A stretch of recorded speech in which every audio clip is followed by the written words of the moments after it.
Oh my goodness, I have not seen this game in so long.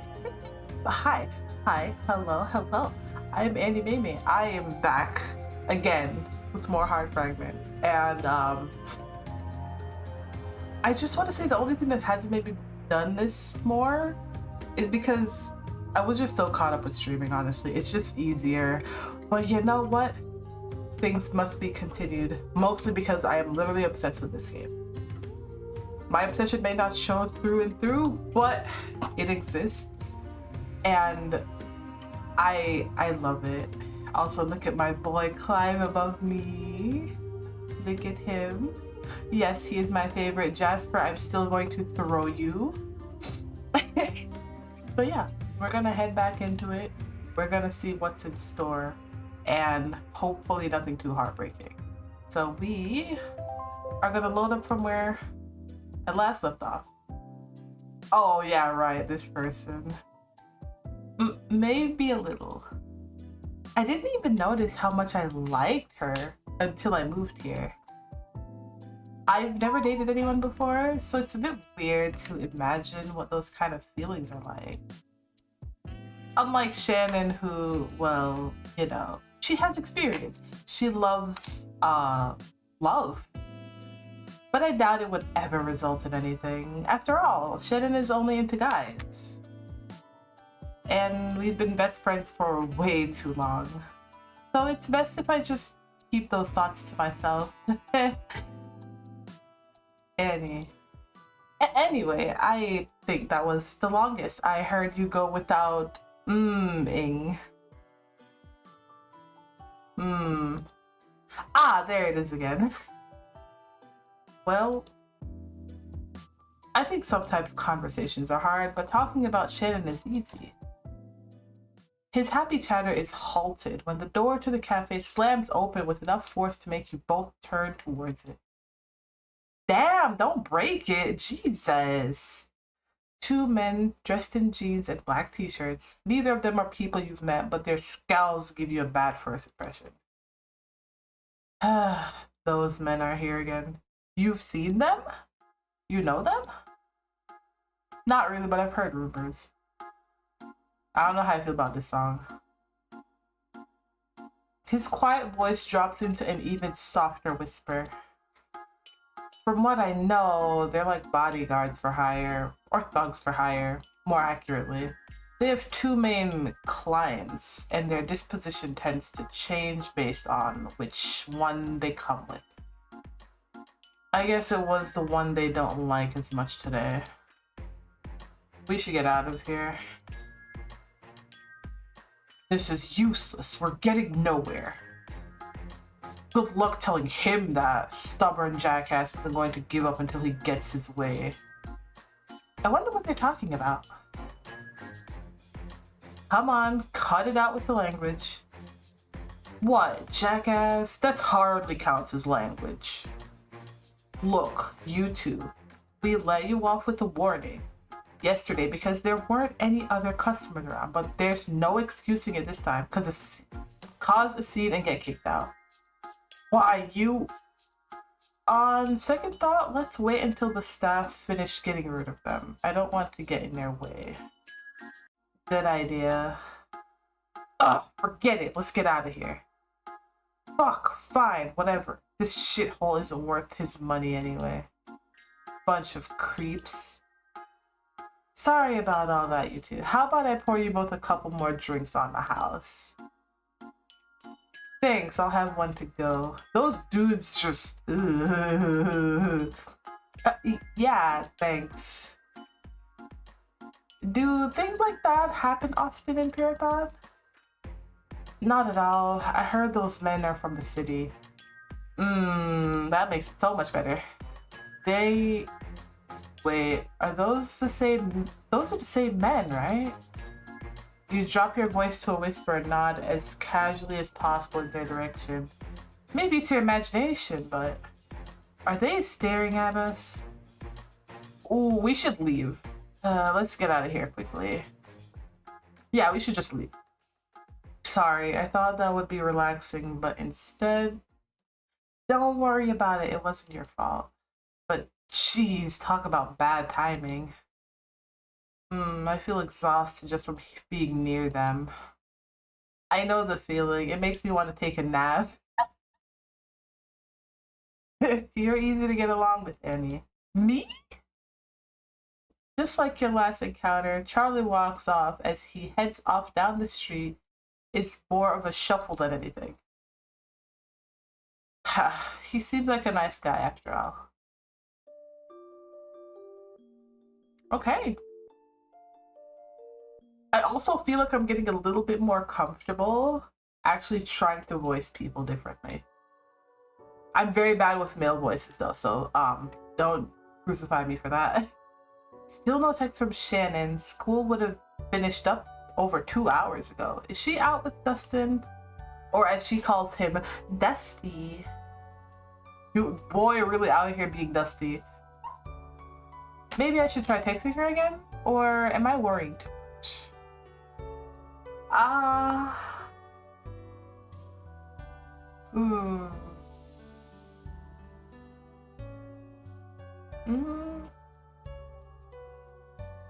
don't know if I want to text her.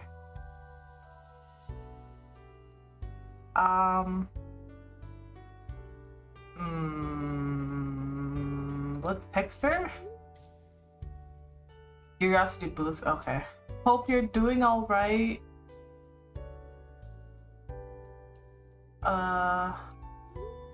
How's your hand? No answer? I've got to be overthinking things. What's wrong with me lately? I never used to get so worked up just by not hearing back from Shannon quick enough. That's supposed to be her job. Okay. Was I just so used to seeing her at school that it didn't even occur to me until now how lonely I get without her? God, I'm such a baby. Time passes slowly. Even when Lana finishes her stream and makes supper, your phone has received no new alerts.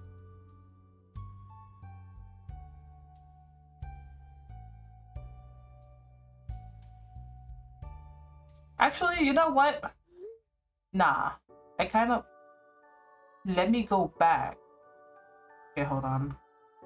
I'm curious. I'm sorry. We are going to node. We're going back.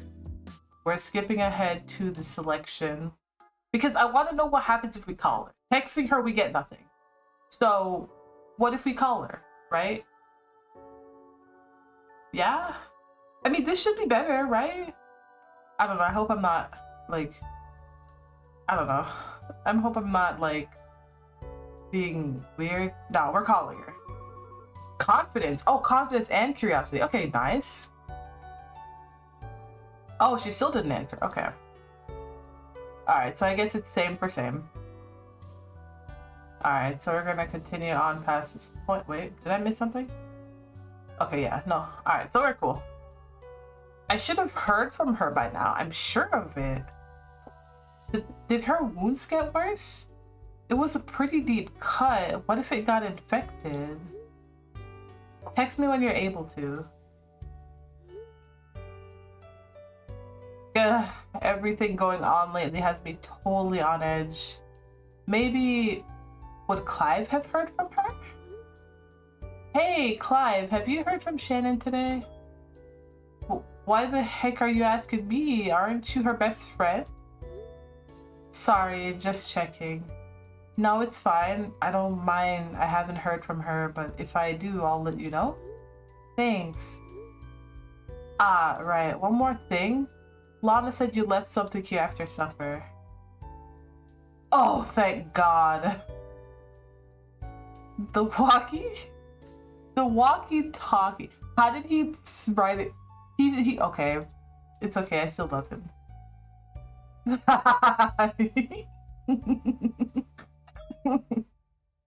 Don't make fun of me. Oh, my heart. He's so cute. I'll come pick it up tomorrow, okay? Sleep time. At least he's not going to come and grab it now. You can't imagine another run-in with Clive when you're already this tired from worrying. Oh well, maybe I'll catch up on a few more episodes of Princess Robin before bed. We can start next season when she visits again. Oh no. Silence. Hey, Llama! Yo, bathtub's free if you want to de-stress. What are you watching? This is... Wait a sec, I know this show. Princess Sparrow? Princess Robin. That's it. It gets a ton of buzz online every time a new episode is released. I had no idea you would be into it, though. It's more of a Shannon's sake than my own. She's a super fan. From what I gathered yesterday, I totally get that vibe. It was nice meeting her. So, you gonna make some room for me on that couch or what? You want to watch Princess Robin? Yeah? Why not? I've always wondered what all the hype is about. Alright, but I'll warn you, I'm on the season 1 finale already. She plops down on the couch beside you with a to-go cup of coffee in hand. You recognize the logo on it from your visit with Charlie. You unpause the episode and let the brightly colored swirl of magic resume its course across the TV screen. Say what you want, Finch. The truth is clear. I am in control here. You think so, little princess? Or princess? Then answer this. When were you born? What? That's the most ridiculous question I've ever heard. I was born on June 20, of course. And what year? Year? It was 2001. And your age? I'm 18. I'm 18. But the year doesn't match up, does it? You did something, didn't you? When we went back in time, you must have... Ah! Oh, Robin. Poor little Robin. Looks like it's time for me to pluck your wings all over... What are you... Whoa, wait. I don't understand. Why are you doing this? We used to fight together, side by side. We could do that again, Finch. We still have time to save this world. What? You're a fool. Robin, darling, the world already ended. The only reason we're still here fighting is because you forgot the rules. If the world is meant to end, what right is it of yours to change that? Stop talking. No, answer me. Do you think you're already or allowed to play God? Stop.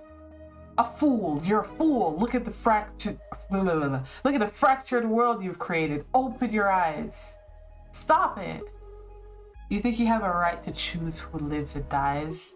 You think you have a right to choose who gets a happy ending and who doesn't? Why does this give me, oh my god, what is his name again? I haven't come back to this game in such a long time. I already forgot his name. Inigo? Inigo. Why does this give Inigo vibes? Binge! Ah, what the? I said just stop. You're stupid blabbering. You're not the same Finch I once fought alongside. I let you continue on like this because I foolishly believed you could return to us. But know this, Finch, I won't give up, and in my next attempt, I will not hold back. I will end you. The screen fades to white while the platform before their fight shakes and crumbles. And then, Princess Robin stands in front of the mirror scene at the start of the first episode. Instead of howling in shock this time though, her eyebrows narrow and she glares at her reflection. Then she turns to the calendar, the year 2035. So Finch was right about one thing. The world is just a fragment of what it used to be. But Finch is still wrong. It is worth saving. If we turn a blind eye and look away, we're no better than those who fractured it in the first place. And if the only way to do that is to play God, then I guess I have no choice but to become God. Well, goddamn, now I kind of want to watch from episode 1. I was surprised too. I didn't realize cartoons nowadays are so intriguing. I wonder what the date in consequences mean. It seems like the sort of show that makes me want to overanalyze every detail. Shannon would be very proud of herself if she manages to convert you into a Princess Robin fan. If only I had the spare time. Alas, I need to get to work sorting some shit for my boss. I should head to bed anyway. I'll let you get to work. Night. Sleep well, kiddo. With the kind of exhaustions that hit you out of nowhere like a pile of bricks, you trudge up to your bedroom. Shannon, why haven't I heard from you yet? Oh, what do we do? Do we text her? Do we wait? Ooh.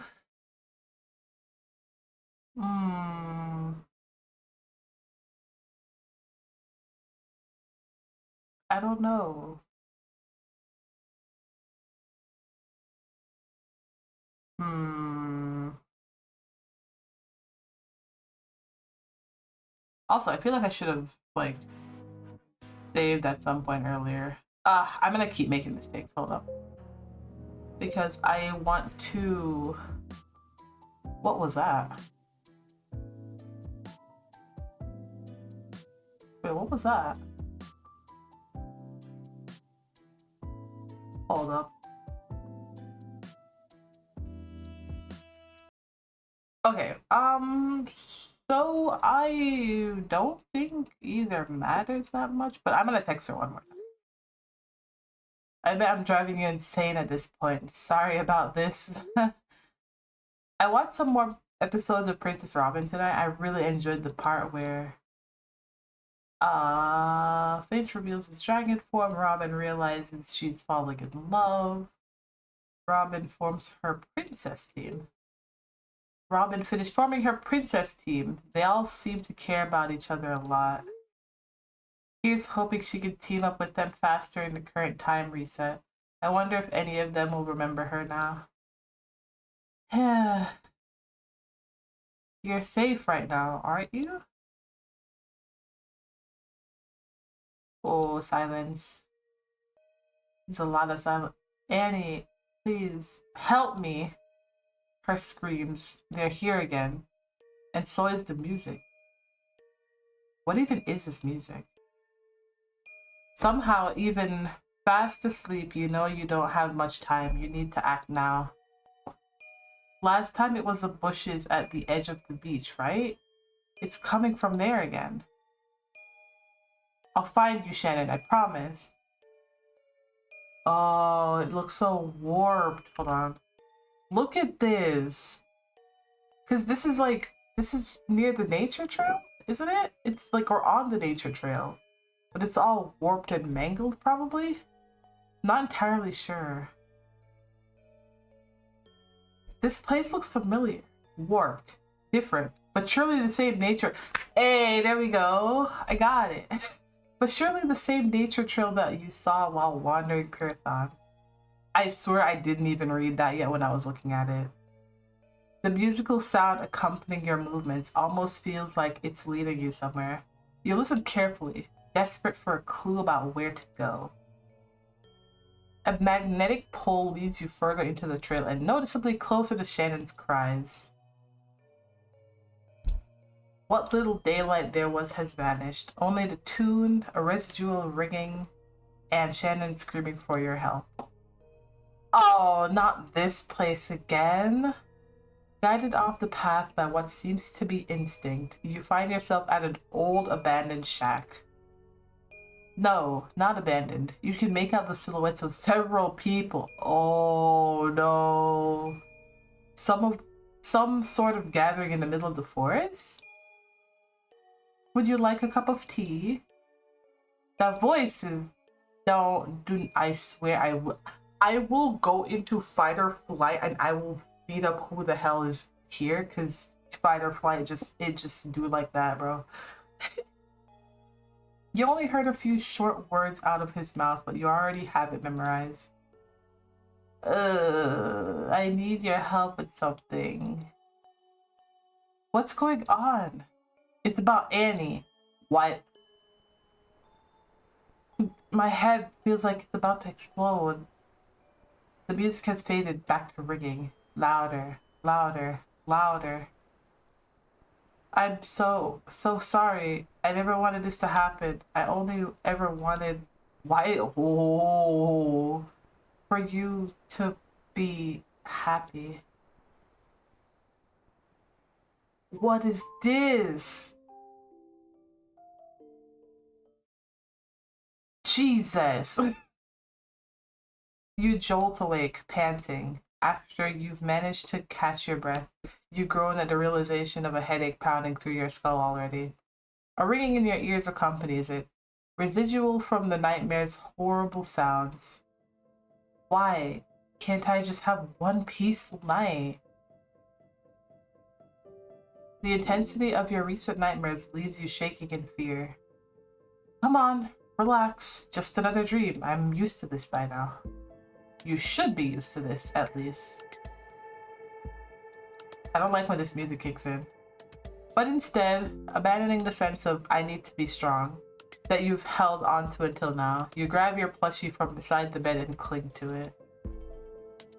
Why does this stupid stuffed animal make me feel safe? I'm such a dumb child. Aw, look at her. It's the bestie. But an image flashes through your mind. The day you spent with Shannon before everything went to shit, and her smiling face as she held her own stuffed animal. You relax at the thought. After you've calmed yourself down more thoroughly, you drag yourself out of bed and downstairs to the living room.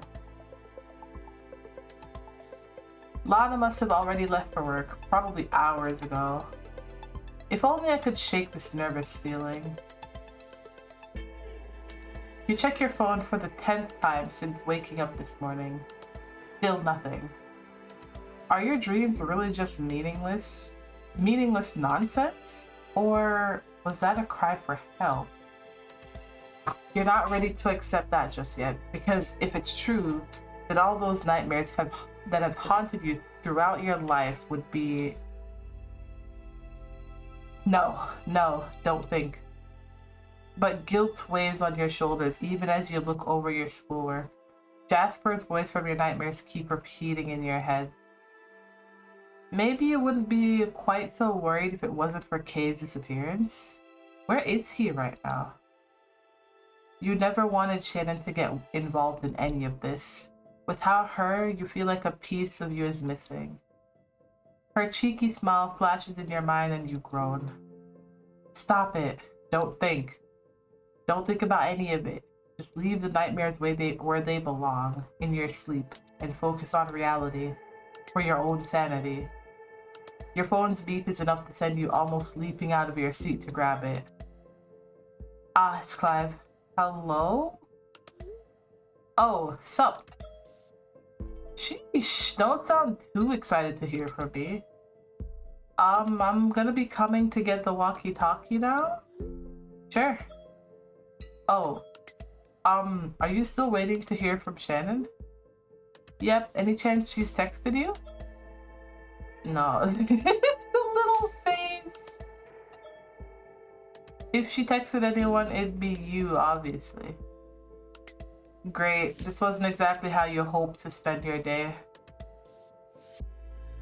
You decide fresh air might do you good right about now and opted to wait for Clive outside on the front porch. The wind feels chilly today. You wrap a blanket around yourself for protection from the cold. Annie? Oh, what's with the blanket? I'm cold, duh.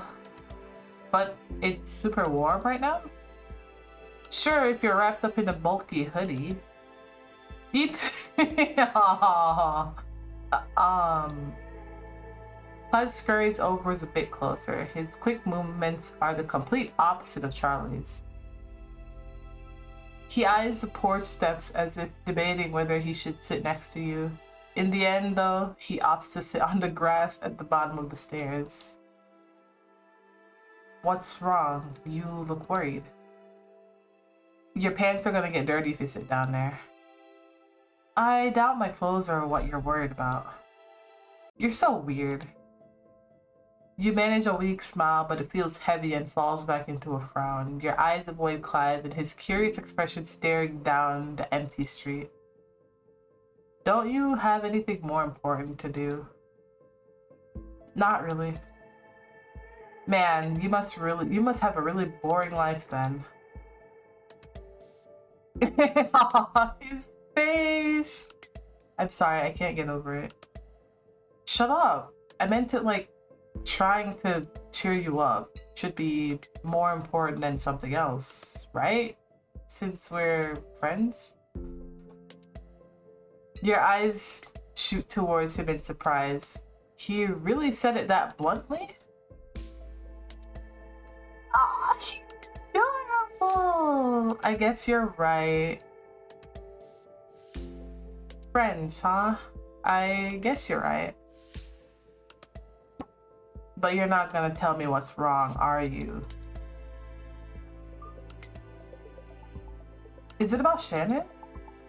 You never give up, don't you? Or do you? Fine, sorry. If that's how it is, then how about we hang out? It might cheer you up. Alright, sure. It'll help. It should help at least. I mean, it's the boy. Look at him. You think about it for a moment. When you look over at him, his legs and his cross. Well, actually, let me save this because I might come back. I want to know what happens if we are just like, yeah, no. So we'll come back to that at some point. Hopefully, that's like one of the bad endings, even though they're gonna hurt. Cause the K1 hurted. Legs crossed and staring at you expectantly like a puppy. You find it hard to say no. Alright, sure. Really? Cool. He leaps to his feet and brushes off the dirt from his clothes. Then, just give me a moment to grab my phone. Got it. I'll wait right here. He's literally like an excited puppy. That's just him. He's very persistent, I'll give him that. Where is it? I missed a message? Lana. Hey, just letting you know I might not be back until late tonight. Don't stay up waiting for me. Thanks for letting me know. What's going on though? Work stuff. You know the drill. You don't usually have night shifts. Tell me about it. I'd rather be doing anything else. But no, I'm stuck here. I'm heading out with Clive, but I'm sure I'll be back before you do. No worries. Yes, a date, of course. You're an adult now. How can I forget? No way, he's just doing it to cheer me up. Cheer you up? Oh, you haven't heard from Shannon yet? No, not yet. Hey, don't be too grim about it. Everything will be fine. You said her finals are coming up. I'm sure she's just busy studying. You have a point. I'm sure you're right. Try to relax and enjoy your time with Clive. I'll see you this evening and I'll tell you about hell. Relax and enjoy my time with Clive? Is that really okay? I'm doing it again. I use distractions to avoid thinking about Kay's appearance, and now I'm doing the same thing with Shannon. No, this is different because Shannon isn't missing. She's busy studying. Alright, I'm yeah, what the hell? Sorry, you startled me. Jeez, jumpy. So, where are we going? There's this cafe. Oh, the one a few blocks from here? You've already been there? I went with Charlie yesterday. Oh. His disappointment is obvious. Maybe he was excited to show you some new place. We can go anyway, you know. Besides, I can test out another drink to see which one I want to cash in as my... Oh my god. Which one I want to cash in as my prize from Shannon. Some other time, I promise. I'm gonna come up with something better. Maybe, You didn't really think this through, huh? I didn't expect you to say yes. We could always just talk, I guess. I barely know anything about you. There's not much to know. I wonder about that. You walk alongside Clive, chatting until you've left the housing area. It's kind of nice seeing these parts of Pyrathon, with Clive tagging along to show you the way. So you already graduated? Yup, and you? And you dropped out? No, I'm just taking a little break. Right, my bad. Don't patronize me, damn it. Are you studying anything? College or university or whatever? I haven't really thought about it much. Do you need a university degree to do that? I wonder. Do what?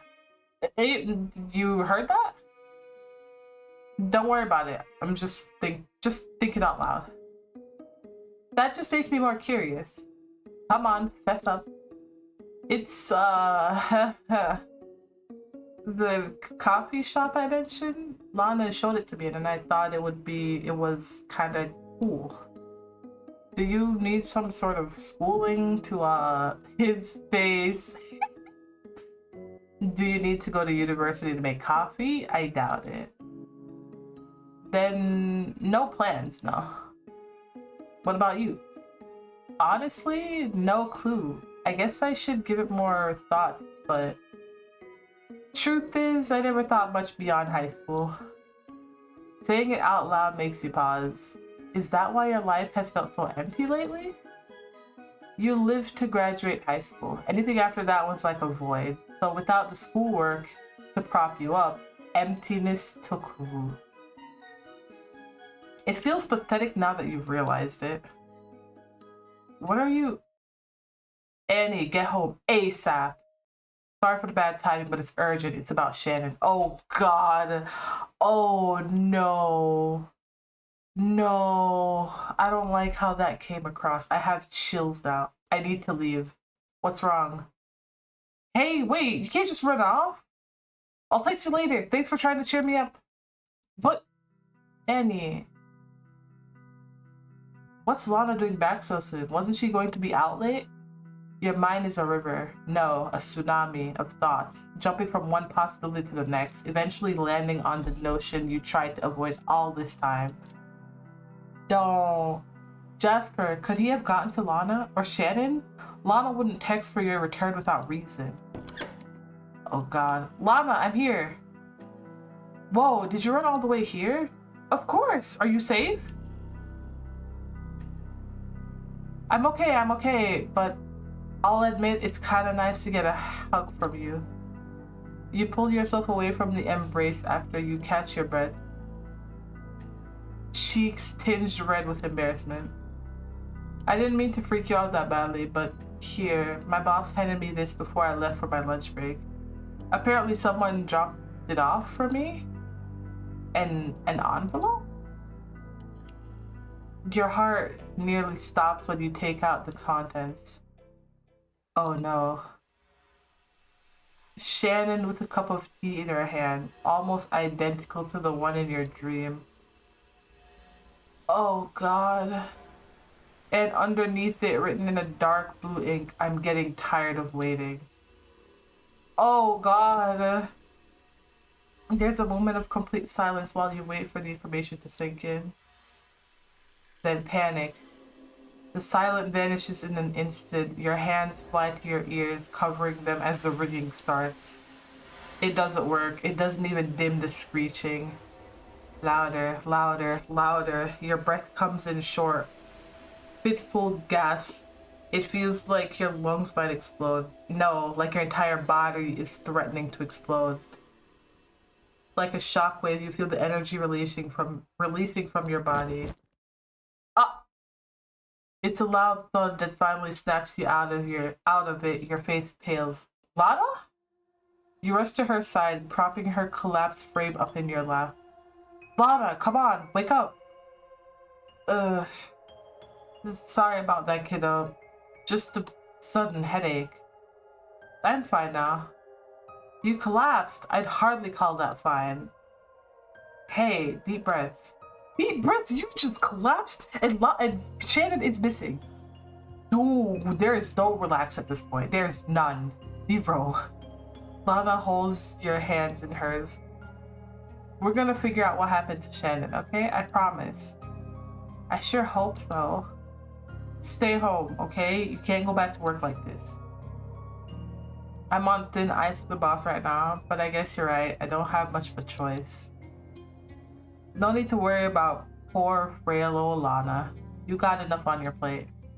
If you need someone to vouch for you to get time off, I can try to help? Your voice trails off. Right, this letter was delivered to Lana at work. Why? Why not give it to you directly? And even then, who gave it to her? It was like a triple shock, one after the other, the urgent message, the picture of Shannon, Lana's collapse. You don't know Jasper's handwriting, but you do know Shannon's, and you can say for certain that the letter wasn't from her. Now you need to think of a way to save not only Kay, but Shannon as well, if Kay is even alive. It can't have just been a horrible nightmare. The teacup in the photo connects it directly to reality. The beach. You need to search it thoroughly. Oh god. A shiver runs down your spine. It's so frighteningly similar to how it looked in your dream. So similar to how it looked when Shannon cheerfully joked around with Clive. Conflicting terror and nostalgia. Nothing seems unusual at first glance. Waves crash on the shore, a breeze runs through your hair, the expected. Certainly no bloody figures dragging themselves through the sand or ear-piercing screams. Maybe you should have brought someone along for backup, after all. Charlie, even Clive. But then again, what if you encountered danger? Would you want to bring anyone else into this? Movement in a nearby cliff region gets your attention and you tense, but it's just an older woman walking her dog. An ache ripples along your skull. Harsh, painful, nauseating. You place a hand to your forehead and shut your eyes in an attempt to drown it out quickly, but to no avail. Your legs grow weak and you momentarily lose balance. Managing to catch yourself from falling just in time, you take deep breaths. No, I can't give up. That's when it hits you. The headache has a source. The ringing sound in your ears is the cause. The same ringing you heard in your dream.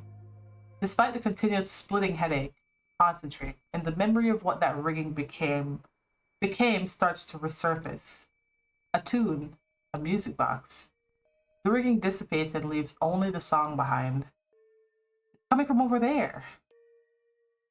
Following it feels natural, like some sort of newly awoken instinct.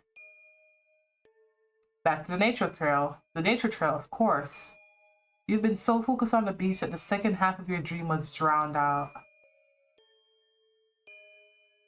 The sign was clear, don't stray off the path, but the melody in your head seems to be requesting otherwise. Ooh, towering branches hang overhead.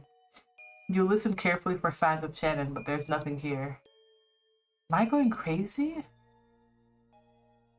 Daylight quickly vanishes in the maze of branches. It's still early afternoon, and yet very little light squeezes its way through the leaves. You listen again, still no sounds. No sounds at all. Even the tune has faded out now. It's so quiet that it's eerie, but you continue onwards in hope for something familiar. And then, in the midst of that unnerving silence, you hear a branch snapping behind you. Oh no, please. You whip around in shock. Oh no, please. Oh no. Why did I know you'd be here? Oh my god. You. How fascinating. Even in the shadows of the trees, you can make out the grin on his face. You take a step back, ready to run, but a jolting surge through your body stops you in your tracks. You can't move. But let me go. How rude. You kept me waiting, you know. I expected you to be here yesterday. Ah, I get it. You don't actually care about that girl after all, do you? That girl, Shannon. What have you done to her? What have I done? Oh, doll. Nothing that she didn't agree to. What do you mean by that? Shut up. Shannon would never agree to help you. Really? But she's told me so much about you. You met in middle school, isn't that right? She just wouldn't stop pestering you, getting on your nerves. I'm surprised a dangerous mutant like you left such a troublesome girl alive. Shut up! Shannon isn't troublesome to me. Where the hell is she, you freak? Ooh, he didn't like that. He did not like that. Freak, huh? Oh. Oh no! Heavy thud against the back of your head makes your vision darken and blur while you're sent falling to your knees. He didn't like that. He did not like that. You can just barely make out Jasper's face in front of yours before you lose consciousness. Did he knock me out with a rock or something? Don't worry, doll. You'll see Shannon soon. I don't like you. Oh my goodness. We are already 40 minutes in and there's so much that's already happened. Oh my god. Ugh. What happened? You can't make out your surroundings even after you manage to lift your heavy eyelids. It's too blurry. When you try to lift your arms and rub the sleep from your eyes, it takes a few seconds to realize they're restrained behind your— oh no. Oh no. The realization kicks your brain into high gear. A shack? As your consciousness returns, you notice the pressure on your left side. Shannon! Even with your body aching, you feel a million times better after seeing her slumped next to you. She's like an antidote that cures your pain instantly. Shannon! Shannon, wake up! Shannon? She's breathing, but sleeping too soundly to stir. When your next few nudges fail to wake her, you stop and look around the room. Is this the cabin I saw in my dream? It looks pretty run down.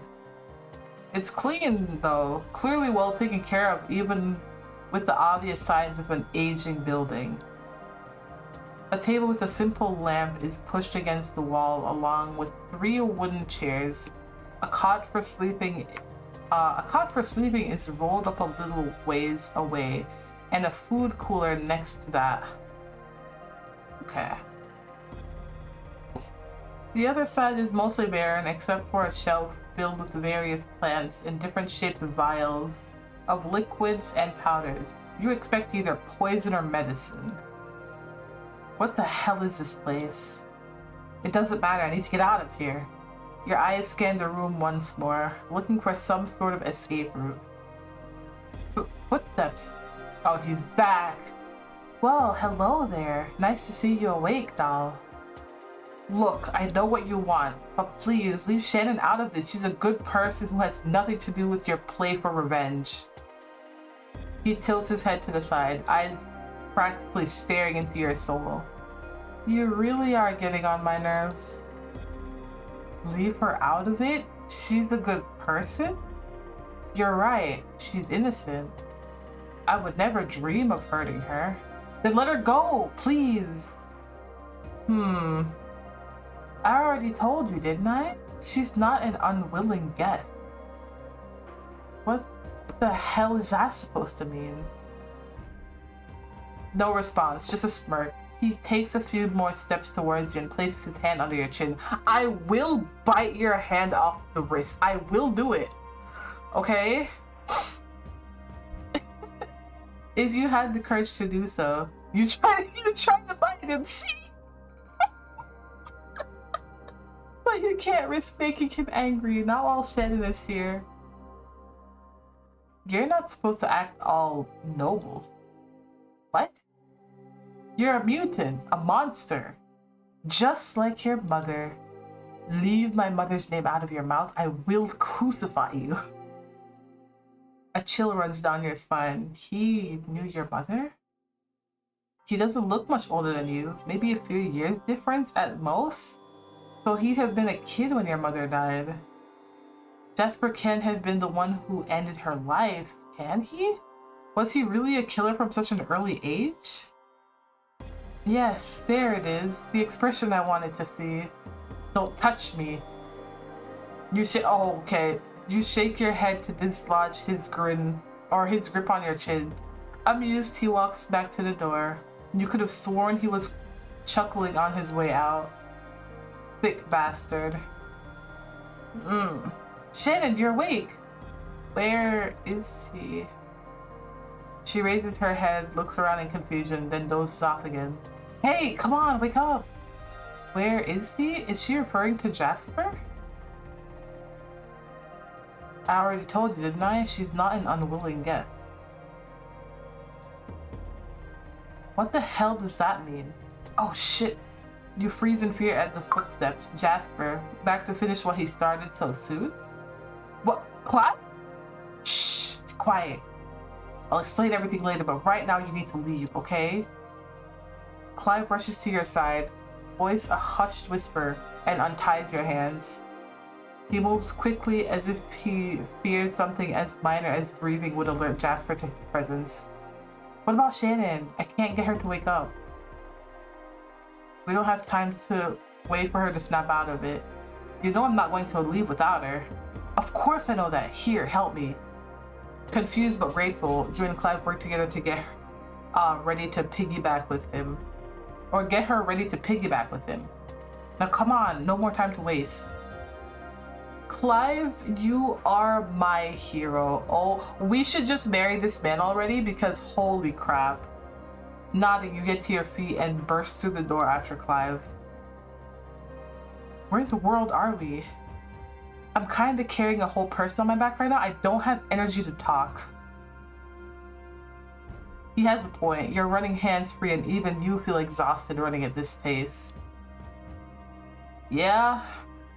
Clive doesn't stop until you're well out of the trail. You both look around for signs of pursuers, sighing in relief when it seems you made it out unscathed. With an exhausted grin, he sets Shannon's body down in the grass. Okay, what the hell is going on? How did you even know where I was? Just don't worry about that right now. We need to prioritize waking her up. I don't think I can carry her anymore. Right. Shannon, come on. Okay, good, she's awake. Shannon! Her eyes slowly open and she rubs them sleepily. Annie? Thank God she's safe. The urge to scoop her into your arms is overwhelming, but she's barely managed to catch her breath, seeming a bit dazed. The horns. Where are... horns? Ah, just a lingering dream. I feel a bit out of it. What on earth happened? I don't know. What did happen? Your eyes shift from your best friend to Clive. He shrugs, just as confused as you are. Well, what's the last thing you remember? I remember being at the beach with you. Then, oh, we went camping in the woods that night, right? Camping? Yeah, I remember now. We were in a cabin and... my mind is all hazy. Don't push yourself too hard. Everything is okay. Can you stand on your own? I think so. You walk next to her in a desperate attempt to keep her safe from harm. A fear hangs over you, so heavy it might crush you. Oh my goodness. What in the actual heck is going on here? Fear that if you let Shannon out of your sight again, she'll disappear for good this time. What is going on right now, dude? Oh my gosh.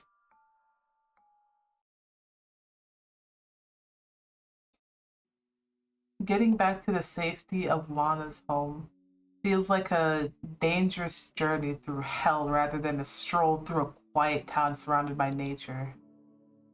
Pirathon, there's something wrong with this place. Lana, Clive, Charlie, Shannon, and now Jasper? How does everyone keep gathering here? Why does it seem to have some sort of magnetic force that pulls everyone you know towards it? You shake the thought. No, that's stupid. Maybe it's nothing to do with Pyrathon. Maybe it's you. Because you're not even human. Because you're a mutant who puts everyone around you in danger. Maybe you have some sort of hidden power of destruction. Something that makes everyone around you end up burned in the crossfire of your life. Your mother, your father, everyone. Are you cursed? Perhaps everyone would be better off if you just... Oh my god, you're not messing with me, are you? I wish I was. You glance to the other room where Shannon is resting on the couch in the living room with Clive by her side. Telling Lana what happened was harder than you thought it would be, especially in the foggy mental state that you've been stuck in. Annie, shit, I'm sorry. I should have been more attentive. I shouldn't have said yes to Shannon visiting. That was so stupid of me. I really thought you'd be safe here. Don't blame yourself. I'm the one who put her at risk, not you. You really are nurturing when it comes to that girl, aren't you? I should just consider it lucky that you both escaped unharmed, though Shannon seems a bit out of it. I'm sure that creep drugged her. If it weren't for Clive, we'd both... Your voice trails off as you shiver at the thought. Shit, you've misjudged Clive entirely. How could I be such an asshole to someone who saved Shannon's life? Idiot, Annie. I guess the question is, what now? I can get the car started right this second if that's best. Ooh, we're gonna stay for now. This is going to sound crazy, but I get the sense that leaving isn't going to solve it. Annie? You hear Shannon's soft-spoken call from the living room, and Lana gives you the reassuring nod. Ooh, there's a little glow behind her now. Huh.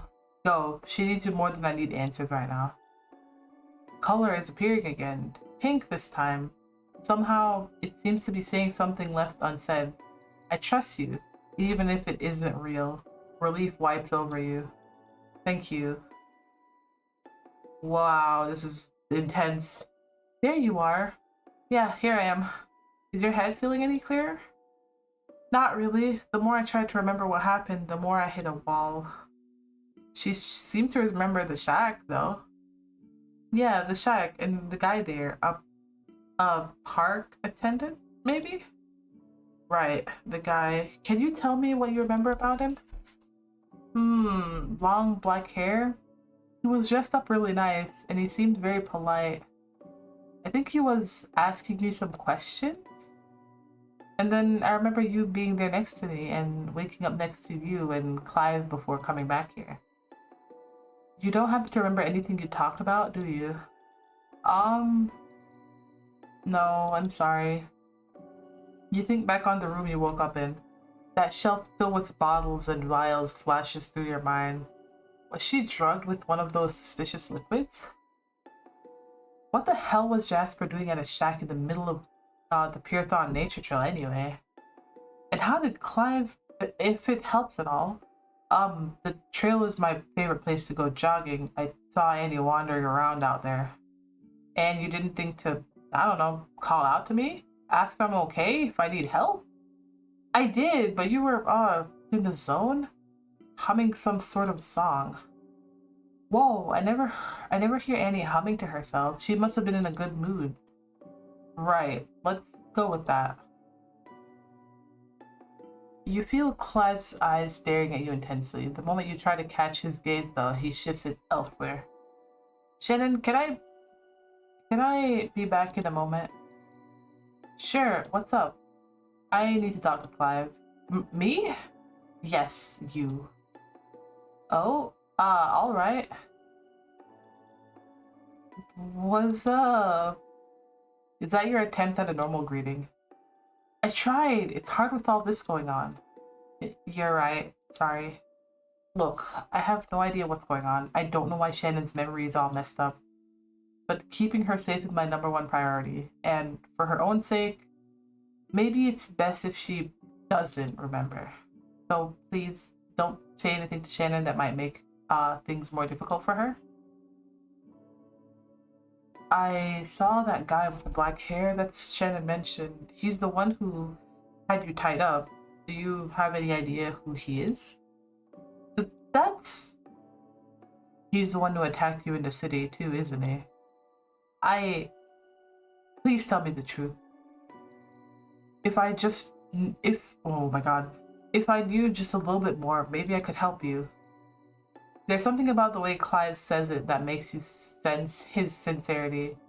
But how can he help? You feel your fists tighten. It's all you can do to stop yourself from trembling. I'm sorry, I can't. But I'm sorry. No, you can't get him involved any more than he already is. Jasper already went after Shannon, and Clive has been far more meddlesome in his plans than she ever was. There's no doubt in your mind that he could end up in danger just as easily. I see. His voice comes out flatly. It surprises you, more than disappointment. Clive seems to be masking frustration. Never mind then. I hope you and Shannon figure it out. Wait, you're leaving? I'm tired. But we haven't figured anything out yet. What is this withdrawal all of a sudden? Good night then. His expression softens a bit. Yeah, good night. Oh, this is frustrating. Why won't you just tell him? He's already knee-deep. Probably not even knee-deep, chest-deep at this point. Suddenly exhausted, you make your way back to Shannon in the living room. Where'd Clive go? He was tired, decided to head home. I didn't even get the chance to say goodbye. Don't take it personally. Can I get you anything? A glass of water or some painkillers or... Just your company, thank you very much. You keep running off to talk to people all alone. First Lana, then Clive. Next thing I know, you're gonna ditch me to call your dad. Believe me, I'd rather be next to you. But she has a point. You will need to find a way to explain this mess to your father. You can already hear his voice in your head, the disappointment that you didn't follow his clear instructions to avoid any guess. Shannon, what's the last thing you do remember? Not a foggy memory, something you know happened. Well, I remember leaving with Clive after supper. On the way there, I texted you and Dustin, then Dusty called me in a total panic asking how bad the injury was. And then I can't actually remember how that conversation went for some reason. It's all foggy after that. Oh, and there was this weird dream. What was it again? You rush to her, grabbing her shoulders and steadying her while she clutches her head. Take it easy, don't push too hard. I'm fine, don't worry, my head just felt a little weird. No biggie. Maybe we should stop talking about this for now. Maybe you're right. Sorry, I don't have any useful information to offer. But if I remember something, I'll let you know immediately. Come on, let's get you up to bed. Did Lana get a chance to talk to my dad? I swear he's gonna kill me by the time I get home. I won't let that happen. I'd hack the school system to mark you present if it came to that. But after the way you broke your laptop, I'd love to see you try. Fair point. Thank goodness Shannon is still smiling despite everything, but what the hell is going on? So little of this makes sense. Jasper's appearance in Python, Shannon's memory lapse, Clive's sudden annoyance towards you. Your exhausted mind tries with all its might to come up with a reasonable explanation. None of this is reasonable. But there is none. You can hypothesize all you want about Shannon's condition, but unless you went back to that shack, gathered up all those bottles and brought them to a doctor for testing, you likely won't find a concrete answer. Your mother might have been able to figure out what the different drugs did, but not you. You're not your mother after all. Not a doctor, not a scientist, just a creature with no thought out future. As for Clive keeps appearing in the places you are, but really you keep appearing wherever he is too. Does he think of you as a suspicious one? Maybe his reaction of annoyance is warranted. All this time you thought to yourself that you would never end up like your father.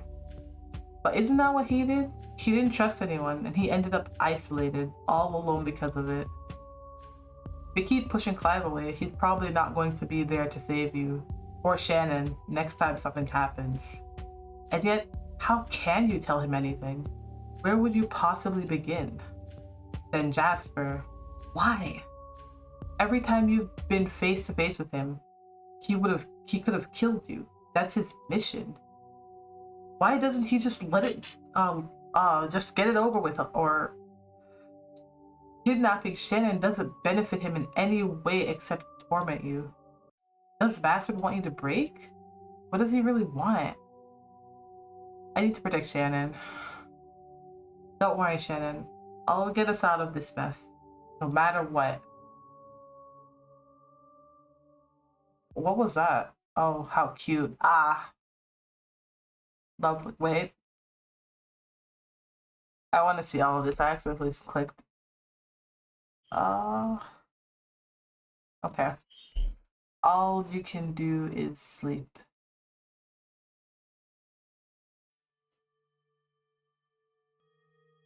Okay. A familiar dream, but somehow unfamiliar at the same time. Why do you feel like you've been here before? Hi again. I swear I'm getting into the mind of this game. Hello again. That voice, I've heard it before in another dream very recently. What did that person say his name was? Indigo. That was your name, right? Well, you didn't forget. What an honor. Why are you here? Why are you in my dreams? Because I enjoy our time together. Oh, so much, Annie. All the different choices, all the different options, all the different boundaries. I want to see everything. If anything, you should be thanking me. You would have hit one of those dreaded walls if not for my presence. What the hell have you done to help me? I'm sick of your meaningless nonsense. Why bother with these dreams if I'm just going to forget them the second I wake up? Because breaking through boundaries is my role. We all have a role to play here. Let's move along. The obligatory questions. Are you still getting what you wanted out of this game? Huh? It's a simple question. Is this what you expected or not? That girl certainly doesn't seem to have gotten what she expected. You're talking about Shannon, right? But Shannon is happy. Is she really? I guess I can't say with 100% certainty, but even if she's not, I still have time to find out what really happened with Kay, to find safety from Jasper, to finally be open and honest with your dear friend Shannon, to find a way to thank Lana for what she's done for you, to live a happy life someday. Quit making it sound simple. This isn't a game, this is my life. I don't like you. But I'm glad I didn't have to voice that. Oh, poor little Annie. Your life can't even begin to process without playing these games with me. I wonder, does that you who pulls the strings have any idea what's really happening yet? Time for another hint? Very well, I'm feeling generous this time around. The colors of your heart differ from the colors of your mind, or the mind. Now go. Let's see what you'll do to show you're not worthless this time around. Prove it. I hate when you do that. Very good voice acting though, I will say that. You open your eyes but remain petrified in bed, clinging to the small section of your blanket that's managed to remain wrapped around you despite the frightful tossing and turning. This sensation, the anticipation of dread blended with exhaustion, immobilizes you and you stare unmovingly at the ceiling. I managed to get some sleep in the end, at least. The dream you suffered last night was so bizarre that it felt as if you were present in some kind of surreal play as a mere spectator. You look towards the thin curtains of your windows that struggle to halt the flooding sunlight. Shannon? Shit, where is she? Fully awake in response to this new fear, you manage to break the invisible chains binding you in place to leap to your feet. A knock at your bedroom door floods your brain with fear and hope all at once. You up? Yeah, is Shannon downstairs already? Yep, we were both getting a bit worried. Got any idea what time it is right now? Waking up early wasn't at the top of my priority list today. Is everything alright, kiddo? You stare at her, feeling your mouth widening in mild perplexity. Is she serious? Is everything alright? She can't really be asking you that after everything that happened. I need some water. Oh my goodness. It's very easy to get to 1 hour recording when it comes to playing this game because you're going along and don't even realize how many time has passed. This is what this game does to me, guys. Annie? I'm just a bit surprised. After everything that happened with Shannon and Clive yesterday, you... Clive? Yeah? You didn't mention you met up with Clive yesterday. That's great. Huh? You feel your body tremble. Intuition is guiding you to take caution for some reason. To refrain from saying something that you wouldn't be able to take back. Give me a moment. I'll meet you downstairs. Alright, I'm making brunch, so don't take too long. Yeah. What the hell? That wasn't even me voicing that line. I genuinely was gonna be like, what the hell? Because we told her that Clive was coming over, or that we were gonna meet up with Clive, and now she's like, oh, he was here? What the heck happened? Huh? Okay. You struggle to fish out the right words from your scrambled brain. Is that how you talk to someone who just went through a terrible event like being kidnapped? Lana look as she does just about any other day. Clive was definitely there last night. Lana knows that. You bury your face into your palm as you recall in detail yesterday's event. Shit, can she really blame me for waking up late after that? I felt so helpless if it weren't for Clive. I felt a sneeze coming up. Jeez. What would have happened if Clive hadn't come to your rescue? Would that have crept truly, or would that creep truly have killed you? Would he have killed Shannon? And what Lana said, you can't process this rush of odd information. Lana's greeting with such nonchalance, her incredulous look when you mentioned Clive. Like you were there, you knew he was there. You already disliked where this is headed. Hey, feeling a little more awake now? Where's Shannon? Washing up in the bathroom. Maybe that's for the best. You could probe Lana while you wait for her. Lana, about what you said upstairs, you really don't think Clive was with us yesterday? Her face shifts to a look of concern. She steps forward, takes a face into her palm, observing. The touch of her care brings you back to memories of sanctuary from when you were a child, and you feel your shakiness begin to calm.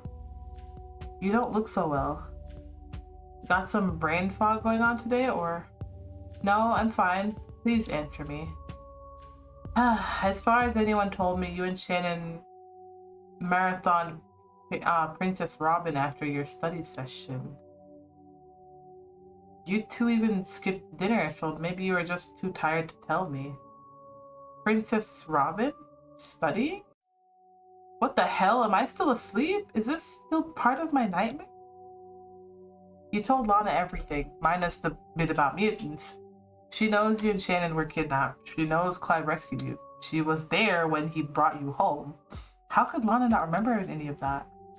Right, Lana, do you still have that letter? Letter? The weird letter with the picture of Shannon. The what? Lana's comforting touch comes to an end when she pulls away in surprise at your words. What in the world are you talking about, Annie? You stare at her, trying desperately to identify signs of humor on her face. But nothing you can detect tells you that she's making fun of you. And if you know anything about Lana, you're certain she wouldn't pull a prank on someone in your situation. I was just messing with you, it's a joke. You burst out with laughter and attempt to cover up the awkward atmosphere for the time being. But once you start, the laughter derails until you're struggling to stop, cackling as if you've lost your mind while a small tear begins to leak out of your eyes. Don't look so worried. Haven't you ever been pranked before? Oh, you little, you nearly gave me a heart attack. She chuckles and punches your arm playfully, beaming at you. I don't know what got into you all of a sudden, but I like seeing you laugh like this. Did she actually buy that? No, judging from her expression, she still has reservations. You wonder if it's for your sake or for her own that she's decided to drop it so easily. Honestly, I was really worried about you when you first got here. You looked so depressed and riddled with anxiety. I thought the days when you'd play silly pranks on me were long gone. I'm grateful that you'd managed to preserve parts of your old cheerful self, even though all those hard days as a kid was when I ran away. No, that's... Never mind, I'm not trying to drag the moon down. Where did all that come from anyway? I might have been able to play along with the joke if it didn't come out of nowhere. I guess having Shannon around is a bad influence on me. Then you should hold on to her no matter what. Oh, trust me, I will. If she's the one that brings out the best in you, then I'm eternally grateful to her. I will, thanks, Lana. Anyway, mind checking on Shannon? Brunch is ready and it'll taste best fresh. Yeah, be right back. This is insane! What in the heck is going on here? Oh my goodness. You can't help lingering internally on the great performance that you just pulled. But seeing Shannon and confirming she's still safe yanks you to reality. Sorry, I swear I'm almost done. Take your time. Thank goodness. Annie, I thought you were Lana. Come in. No, that's okay. I didn't mean to interrupt. Don't be silly. I'm dressed already. Yeah, we'll go inside. There's my girl. Morning. Shannon's bright smile is dazzling as always. She fluffs her newly dried hair with her fingertips and gives her head a shake, the shimmering blonde fluttering in the air in her wake. You manage to smile back at her without too much effort despite the circumstances. Morning. Did you just wake up too? Yeah, I'm getting just as lazy as you, huh? Hey, rude, but you have a point. Just proves the blast we had yesterday if we were both this tired. She looks so cute and innocent when she laughs that you can almost forget how off it feels. This girl pours her all into her expressions. Honest like a puppy. There's no way Shannon is faking her smile right now, and there's equally no way that she'd refer to being kidnapped as having a blast. Which means... though she doesn't remember yesterday either. Annie? Sorry, I guess I'm still a bit tired. We had a great time watching that show, huh? I haven't had that much fun in a long time. I almost forgot how it felt to just forget everything bothering me for a whole day. About that, was Clive with us yesterday? I've had this headache ever since I got up and my brain is a bit fuzzy. Are you alright? I'm fine. It just happens sometimes when I'm exhausted. Have you seen a doctor about this? No big deal, really. Maybe I'm just too lazy to remember it properly. If you say so. Geez, you worry the crap out of me sometimes, Annie. But nah, Clive wasn't there. Just you and me, and an awesome night of Princess Robin. So you came after school yesterday? No, what are you talking about? I came first thing in the morning. You skipped school? But I thought you were worried about your attendance. Are you sure everything is okay? Yeah, I just... Girls, your food is getting cold in here. Don't make me start eating without you. Whoops, we'll finish this later. Bro, what is happening? Why did both of them just forget like it never happened? I wonder if it's the same thing with Clive. We need to talk to him now. Shannon's face flushes red with embarrassment and she fumbles hastily to finish up her morning prep. Do you cook like this every day? I'm so jealous. Well, I'll admit I might be showing off a little for my guests. Still, it's amazing. You're super lucky to get meals like this, Annie. Annie? What did you say?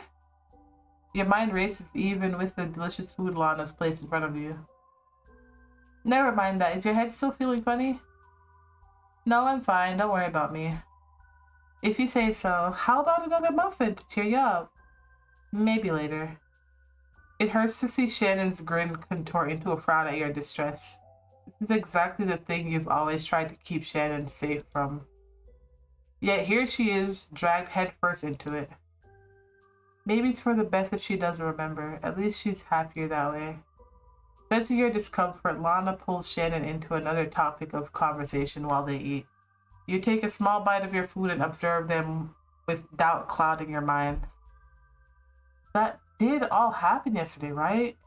It couldn't be that I just imagined it all as part of an elaborate bad dream. I've grown so used to these ceaseless nightmares that I somehow accepted them as part of my regular life, but it probably isn't all that normal after all. Is the stress of it starting to affect me too much? No way, yesterday was not a dream. I watched myself turn into a monster in my nightmare last night, and being kidnapped felt even worse than that. Not a fan of frittata muffins?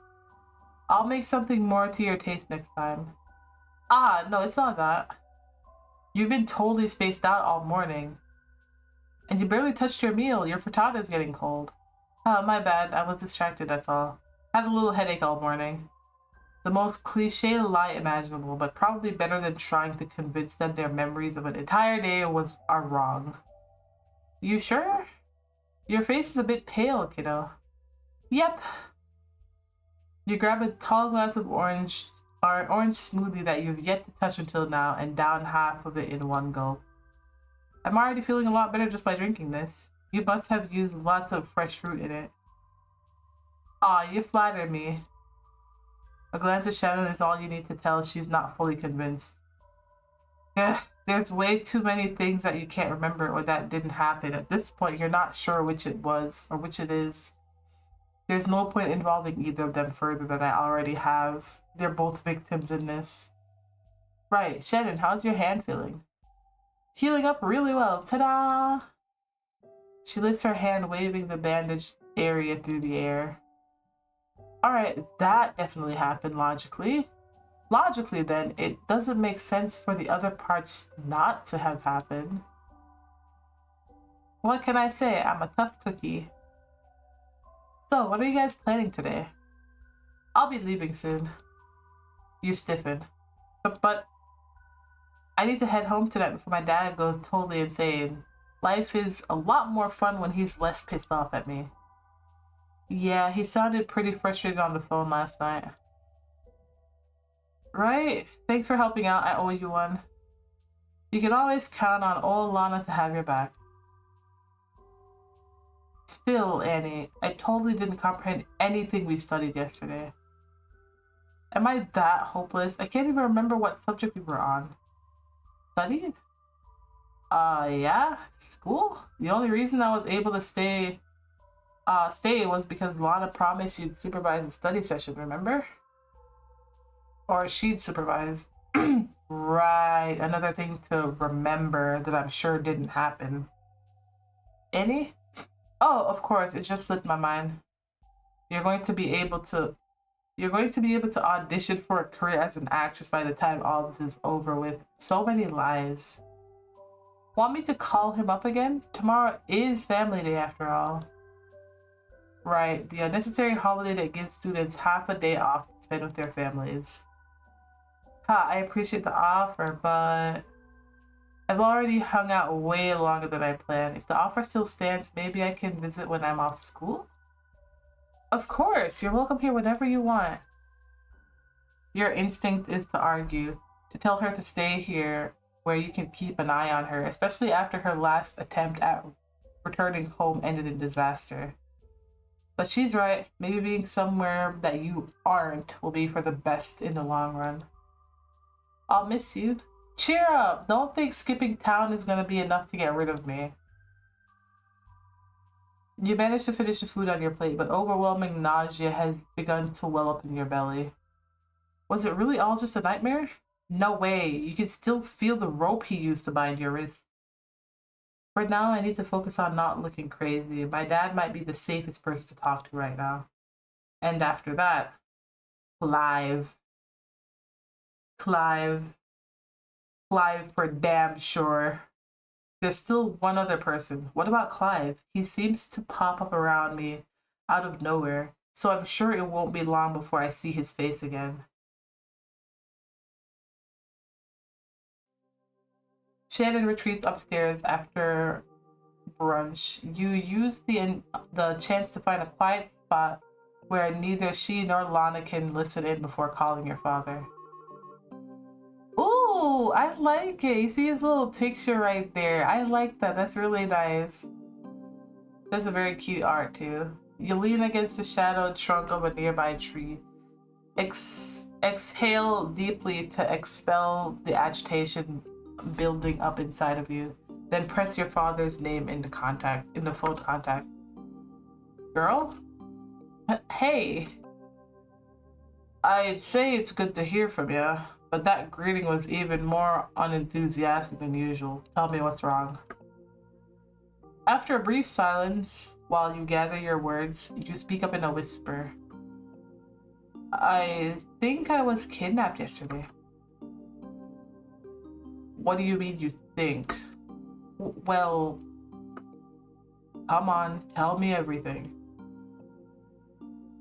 You do as he says, starting with the day Shannon left for home, the picture of her, the cryptic letter, the clue in your dreams being knocked out, Clive's rescue. He listens in silence, not reacting even when you tell him the worst parts in vivid detail. That lack of reaction scares you. But you can't blame him if he doesn't believe you. Even you've begun to doubt your own sanity in the wake of all this madness. So, you think Jasper altered those girls' memory somehow? How else do you explain it? It had to be him. I swear it happened. I couldn't have dreamed all this shit up. Calm down. I believe you. You do? Though I'm not sure what his motive is here. If he caught you as described, then why would he settle for capture?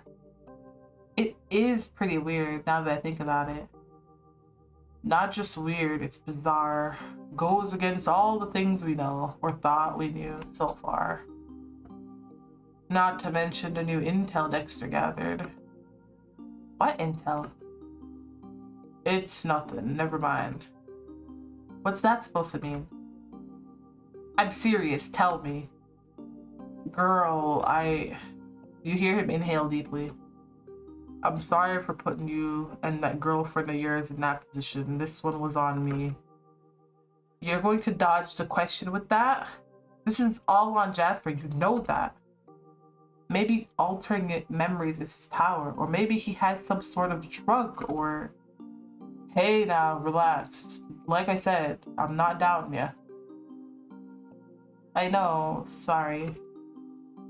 I don't know how he did it, but I'm sure as hell going to figure it out. No, you most certainly are not. You're coming back to the city immediately, do you understand? Pack up your things and come home with Shannon as soon as possible. I don't know where I don't know where we'll send you after that, but right now the safest place for you is where I can keep an eye on things directly. I shouldn't have trusted someone else to protect you right from the start. What? But I don't know what else that freak may have done to Lana and Shannon. We could keep an eye on Shannon in the city, sure, but what about Lana? I can't involve Lana in this shit and then abandon her to deal with the consequences alone. That's enough. You freeze at the way he snaps so suddenly. You haven't heard him raise his voice like that in a long time. I won't argue with you. You're in danger. Don't you get that?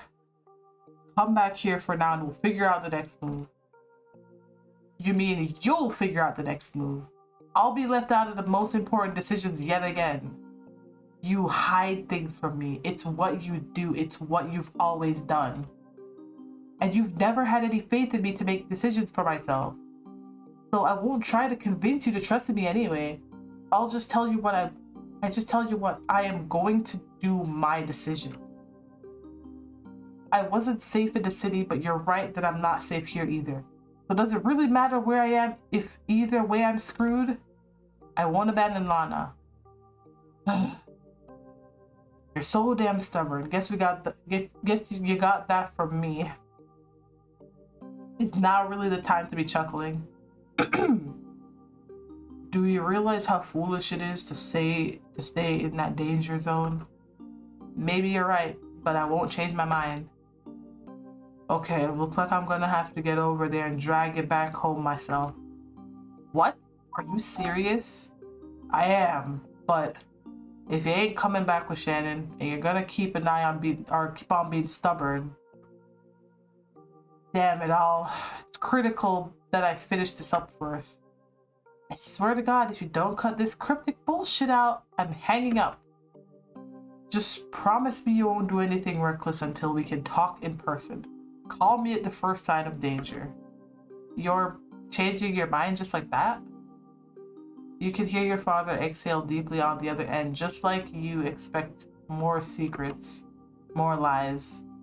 You use the pause to glance cautiously at your surroundings for anything that might seem out of order. Who knows, somebody might be watching you right at this very moment. You'll need to be extremely careful from now on. Annie, so this is where you were hiding.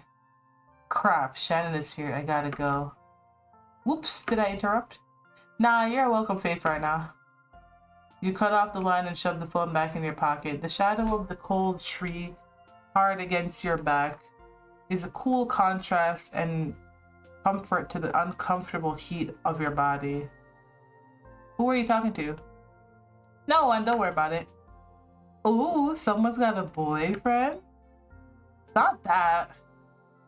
Hehehe, reminds me of yet another reason I should be heading home. Gotta pick up our artiso from Dustin's home.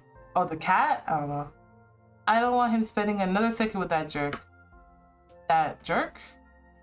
If your hunch about this treatment of Shannon is correct, you use the same word too, but you're surprised she's saying that about her boyfriend. Is your head okay? Jerk? As in my ex, Dustin? Your ex? Annie, were you not listening to anything I talked about last night? It was the whole reason I came to Pyrathon. She stares at you with uncertainty. It only cements further in your mind that the need to get to the bottom of this surreal nightmare. First, I should convince Shannon to stay here. It isn't safe for her to go home after her last attempt ended so badly, and I can't risk her leaving my sight. What? Shannon leads in towards you, stalling your train of thought. Don't tell me you were daydreaming. Now that I'm single, you naughty girl. No, that's not what I'm teasing, relax. Your face is so red right now. Right, I guess I'm just glad to hear you broke up with him after how he seemed to be treating you. You really weren't listening, were you? Eddie, he broke up with me. Huh? But that seems to contradict all of his earlier behavior. He seemed possessive of her, not on the verge of a breakup. You clam up at the sight of Shannon's frown. Shit, if only you remembered what she remembered. At least this leaves room for an inconsistency you can look into. Dustin was nowhere near Jasper. If you could get answers from him about what happened the last few days, then maybe... What is going on here? Oh my goodness. What? This is weird, bro. Nothing makes sense anymore. There's no more room for mistake. This isn't just about your life being in danger anymore. Shannon and Lana and potentially everyone that gets close to you. Everyone you care about is in the radius of Jasper's harm and manipulation. What is going on here? Oh my god. I'm so confused right now, dude. Your father brought up a good point. What could Jasper possibly gain from erasing everyone's memories instead of simply killing you? Is he a sadist who enjoys the hunt? He might be even more dangerous than you thought. You're overjoyed that Shannon is safe and sound, but this strange loss of memory makes no sense. Obviously, it's not her fault. If it's anybody's, it's yours. You're trapped between wanting to stay as far away from her as possible and fearing what will happen if she's away from you. First Kay, and now you can't let this keep happening. You can't let the people close to you keep getting hurt. But how can you keep Shannon from ending up like Kay without putting her in front of or in the front line for another attack? Oh, this is not good. Andy, what are you doing? Unpacking your bag for you. You know I'd love to stay, but I gotta go. My dad is gonna seriously lose it. Lana helped you last night, right? So this time, leave it to me. I'll talk to him. Won't you stay here just for a few more days? You know how much I missed you. Even if you persuade my dad, I can't. I came here even though I need to spend like every second studying to make sure I graduate. If I keep more of my study sessions, or if I skip more of my study sessions, my dad is totally gonna put me under permanent house arrest. But who knows when we'll get to hang out again next? How am I supposed to survive without my best friend? Where's all this adorable honesty coming from? Gosh, you really have grown up since you moved here. Does that mean you'll stay? It means I wish I could with all my heart, but it's not possible right now. Please. Eddie, you have to stay. You don't get it. Shocked at the sudden rise of your voice, Shannon takes a step backwards. Damn it, I can't let my emotions get the best of me. I didn't mean to shout, my bad. It's just... Like Lana said, tomorrow's a holiday. I'm sure it'll be fine if you skip one more half day. I don't think you should leave here alone. I can't go with you either, at least not yet. So just a bit longer. Maybe I can visit you in the city. We can both go to go together with Lana. You're acting kind of weird. Did you forget I came in my car? What are you talking about? What do you mean I shouldn't leave by myself? Do you trust me? With my life, you know that. Her voice is a soft whisper that makes your chest feel hollow. You can feel her anxiety building. But at least she's here. Even if she thinks you've lost your mind, you can keep watch over her. I won't let Jasper put his filthy hands on her ever again. I need you to keep trusting me right now, please? Shannon hides a sigh and nods. She smiles, but you don't feel its warmth anymore. For you, fine, I'll stay. But that call to my dad better be good, because I don't want to spend the rest of my life locked in my room. I'll wither away and die without social interaction. Right, I'll do my best. Tough crowd, huh? It was a joke. Sheesh, you'd think the world is coming to an end with how serious your face looks. Come on, smile a little. Right, a joke. Let's get that phone call over with, shall we? Ooh, she is feeling tense from all this. I mean, I can't even blame her. Like, oh, this is weird. As ridiculous as it sounds, the idea of Shannon being stuck inside her room isn't looking like such a bad idea anymore. At least then she'd be out of harm's way. You managed to convince Shannon's father not to immediately flip out at the idea by telling him you and Shannon have joined a special study group to prepare for exams. That should at least keep his frustration at bay. It seems like your lies are spreading like thriving vines on a wall. Hopefully no one gets caught up in them somewhere down the line. Hopefully you don't get caught up in them.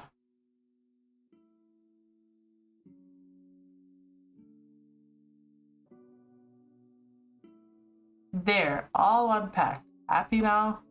Happier, yes. I admit it's kind of nice that you wanted me to stay that badly. I've been wanting to talk more too. Last night was all about what I had to, or what I had to, oh, about what I had to say. Tell me about what you've been up to. Nothing much. I talked with Clive for a bit and you did, huh? Last time I visited, I was kind of surprised you get along with him. Not to say there's anything wrong with him, I just didn't expect it. Now that I think about it, he's using the same tactic she did of throwing friendship at me until I have no choice but to accept it.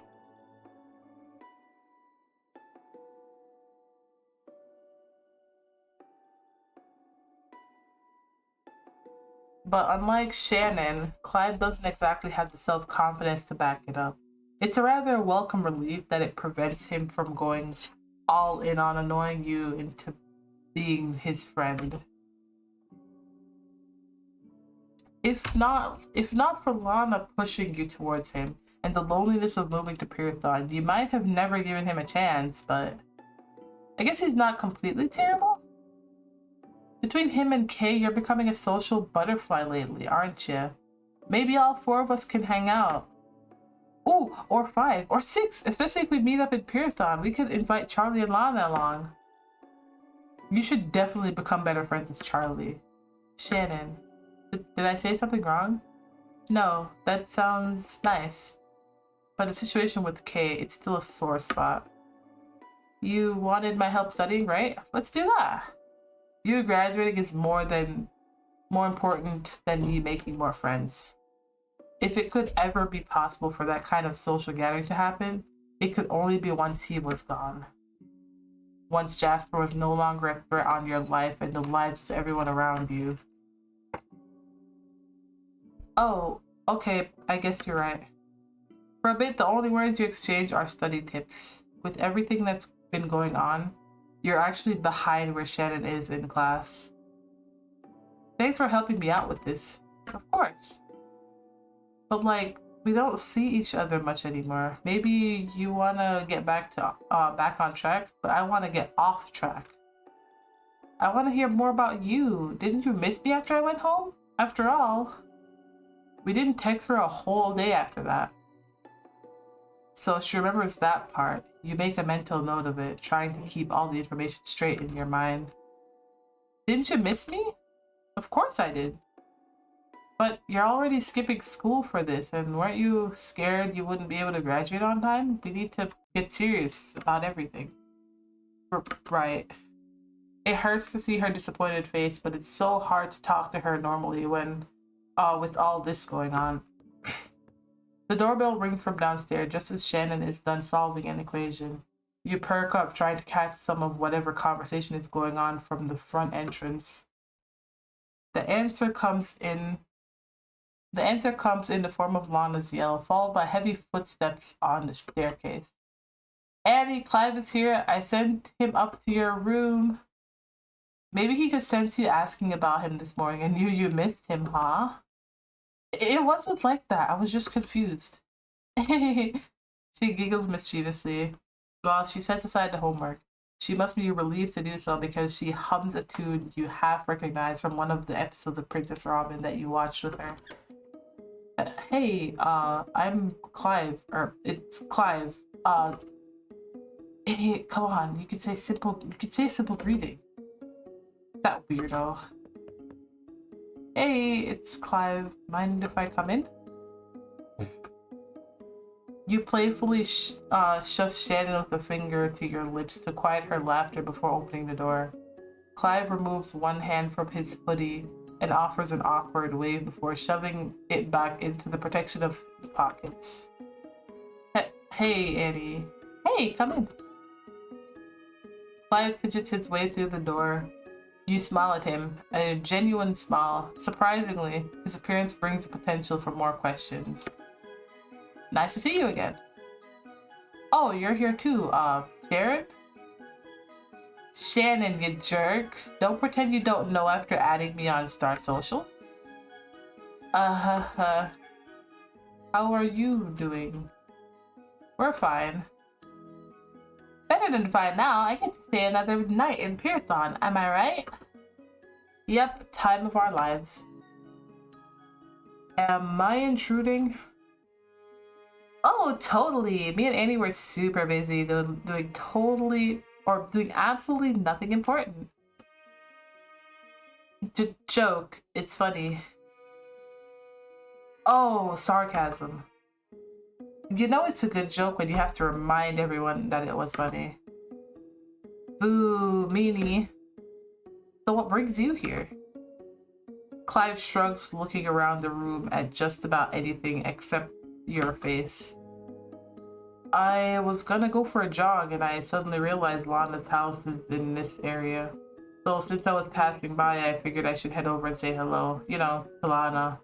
Hello to Lana, obviously. But then I remembered Annie is here and I guess hanging out for a bit wouldn't be too bad and maybe we could... Do you ever breathe? Aw, you really are shy. How adorable. Shannon does the majority of the talking while you make an effort to participate, and Clive settles for announcing his presence with a nod or a shake of his head every now and then. I need an opportunity to talk to Clive about what happened, but how can I do that with Shannon around? And then Dustin gave me this. A new bag? Yep, it's his. I've been friends with him since we were high school. Or since we started high school. But I had no idea he would afford stuff like that until we started dating. Your ex is rich? Seems like it though. Seems like it, though he's not as rich as his older brother. Dustin's not actually blood related to his father. He's from a second marriage and was adopted into the family. Ah. I'm learning more about Dustin today than I ever thought I would. Sheesh. Your impatience is getting deeper by the second. You don't have time for these sort of casual chats right now, especially about Dustin. Shannon? And then, huh? I'm thirsty. Would you mind checking if Lana has any more of those orange smoothies for breakfast? Bold of you to ask the guest you begged to stay to run errands for you. Sorry. I could go ask instead. No, I need you to stay here. What? I mean, Oh, her face. Her face. Shannon's eyes narrow and her lips raise into a knowing smirk. You can already read the expression well. It's humiliating. But if she takes your words as a sign that you've got to think for Clive, that might work out for the best right now. Fine, fine. I'll get out of your hair. Thanks. All you girls are so weird. What the heck was that about? Forget about it. I had a question for you, actually. A question we had to be alone for? His face. Don't start blushing. It isn't anything weird. Okay, okay. What was I supposed to think, though? Clive, did you and I hang out yesterday? Huh? That's your question? No, I don't think we did. You stare at him, trying with all your might to read his awkward demeanor. Your desperation to get to the bottom of this is suffocating. Are you sure? Do you remember seeing us? Why? I don't understand. Are you having trouble remembering her or something? No, I'm not. It's hard to say who's more surprised at your broken voice. You, who barely feel in control of your own words, or Clive, who flinches like he's expecting to be hit. I mean, I don't know. It feels like you're floating around your body, watching someone else cry, and you're shocked by the sensation of tears gathering in your eyes, too. Hey, what's wrong? How stupid. This wasn't how I meant to react. I'm just trying to survive. That sensation, that nausea is kicking in and your body begins to shake. Your sight grows blurry. Your head pounds. Everything is going wrong. Oh. The panic is slammed to a halt when you feel a hand reaching out and grabbing your shoulder. Through tear-filled eyes, you can make out Clive's narrowed eyebrows and anxious expression. Don't be afraid. Huh? I don't know what's got you into this state, but I'll tell you right now, I'm here for you. Why are you so embarrassing to talk to? I'm trying to say that I'm here for you, so don't be afraid. And tell me what's wrong, please. Oh, God. Honestly, I'm not gonna lie. If I was in a state where I was crying and somebody said that to me, I'd probably still be crying. You nearly gasp as you feel a sudden rush of calmness coming from his hand on your shoulder and the sincere tone of his voice. But in your current state, you can't figure out how to react to the touch. The trembling doesn't stop, but you feel frozen in place at the same time. If only you could tell yourself or let yourself be vulnerable for once. Tell me what's wrong, please. I don't even know anymore. These past few days I felt like I'm living in a permanent bad dream. Have you ever felt like that? Like you're having a nightmare where you're stuck in place where a monster hunts you? And all you can do is stay frozen or fumble around with no way out? No, I don't really have dreams. Everyone has dreams. I never remember mine then. You're lucky. Some dam must have broken inside of your mind because words and tears seem to flow more easily now that they have in a long time. You don't know if you're happy about it, though. It's terrifying to feel vulnerable in this way, especially with someone as unfamiliar as Clive still is. But you're relieved too, slightly more than you were before. You started crying at least. And that's more than you can ask for at this point. Oh. Clive sits beside you in silence with his face twisted in pain. He pities you. On a typical day, you'd find that frustrating. But even you pity yourself right now. Maybe sharing that pity with someone else will help relieve your burden. You wipe your tears and awkwardly sit back a few inches, avoiding looking directly at Clive's face in embarrassment. The shaking stops gradually and the nausea is settling as well. Slowly but surely, the rampant beast of emotions that had taken control of you goes back to sleep, and you're ready to go back to calm and collected Annie Green mode. Feeling better? A bit, yeah. What are you going to do then next? Or do next then? I don't know. Everything is a mess. I think I made a mistake asking Shannon to stay here.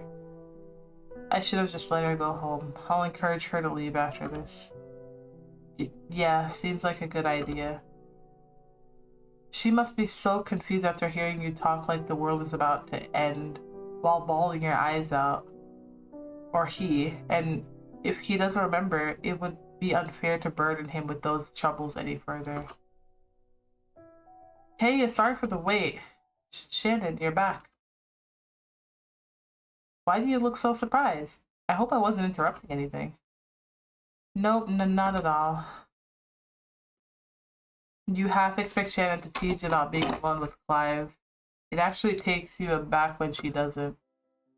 I made some new smoothies. They aren't as good as Lana's, but I use the same ingredients as my fave drink at the smoothie bar. Her grin helps calm you further. She pauses after handing you the smoothie, speaking carefully. Are you okay? Why are your eyes so red? Oh, yeah, I'm totally fine. Annie was telling me she's been having headaches lately. Maybe her eyes are sore? Annie, is that true? Yeah, they have migraines. You know what will make you feel better? Caffeine. When I have migraines, I down a cup of coffee and it fixes me right up.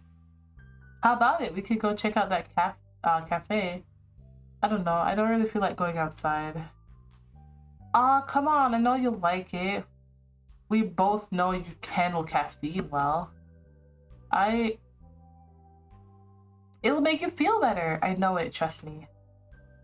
You hate to break Shannon's bubble when she's this enthusiastic, but going out, even to some place as public as a cafe, is a terrifying thought right now. How can you explain that to Shannon without sounding like a total agent of paranoia? I already have plans. Plans? Whatever those plans are, I can join in, right? The more the merrier, even if it's just errands. I can help you run them. No, I was going to stay at home and study. Clive was gonna help too, right? You give him a desperate look, trying to beg for an out. Don't tell me you forced me to stay just so you can study all day. If you want to do something else, that's fine. You can go downstairs and watch Princess Robin or talk to Lana or... Do you want to be alone with Clive that badly? No, of course not. Do you like Clive more than me now? A shadow crosses Shannon's face as she mutters something barely audible under her breath. Panic wells up inside you. Come on, don't be ridiculous. I think you should go, Annie. Wait. Huh? I'm confused. Even Clive agreed? You bite your lip guiltily. Alright, Shannon, you win. Let's go. Yes! See? Your bestie always knows what's best for ya. Here, I'll go put these smoothies back in the fridge for later. Be down in a bit. You don't look too enthusiastic about going. That's not it. I'm just being stupid. It's best not to let fear guide your actions, right? Clive. If you ever need anything from me, just ask, okay? Since when are you so reliable? Hey, rude! I'm totally reliable. Right, whatever you say.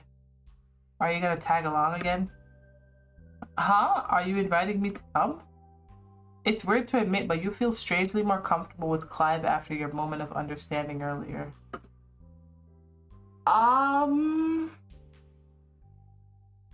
No, you're inviting yourself. What? No, I just figured you'd try to invite yourself to come no matter what I said. Well, maybe I am. Is that a problem? I'm not gonna tell you not to come. Aw, he's adorable. Idiot. You mumble that insult to yourself as you head down the stairs with Clive. Why do you still find it so hard to talk to him sometimes?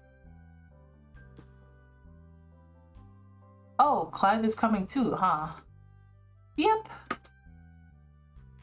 Oh, alright. Huh? Ah, my phone. One sec. Clive mumbles an apology as he pulls out his phone and steps a bit further into the hallway before answering it. Sorry, looks like I gotta head out. Is something wrong? No, everything is fine. My dad just, needs me for bad things. Hey, I know that feeling. Maybe next time you can come. Yeah, maybe. Might be for the best since I was the one who invited myself along. Shannon grabs your arm, smiles radiantly at you, and starts pulling you ahead. Why do I feel like this is the calm before the storm? I don't know how to feel and I'm very nervous. You're like a little kid when you do that. Excuse me, Missy. I happen to be a few months older than you. Don't forget. Yeah, whatever you say. Is it just me, or is this cafe even cuter than the ones in the city? Probably because it's a locally owned store. We need more adorable little hangout spots like this in Sandwood. I'm getting so sick of every coffee shop having the exact same atmosphere. Boring. That's such a you thing to say. Oh, the tension. In contrast to Shannon's cheerful glow, You make sure to keep your eyes glued to the suspicious shadows that seem to lurk around every corner in your surroundings. You've got to remain vigilant, not just for your sake, for Shannon's too. Annie! Oh my gosh, it's even better inside. I could pretty much live in a place like this.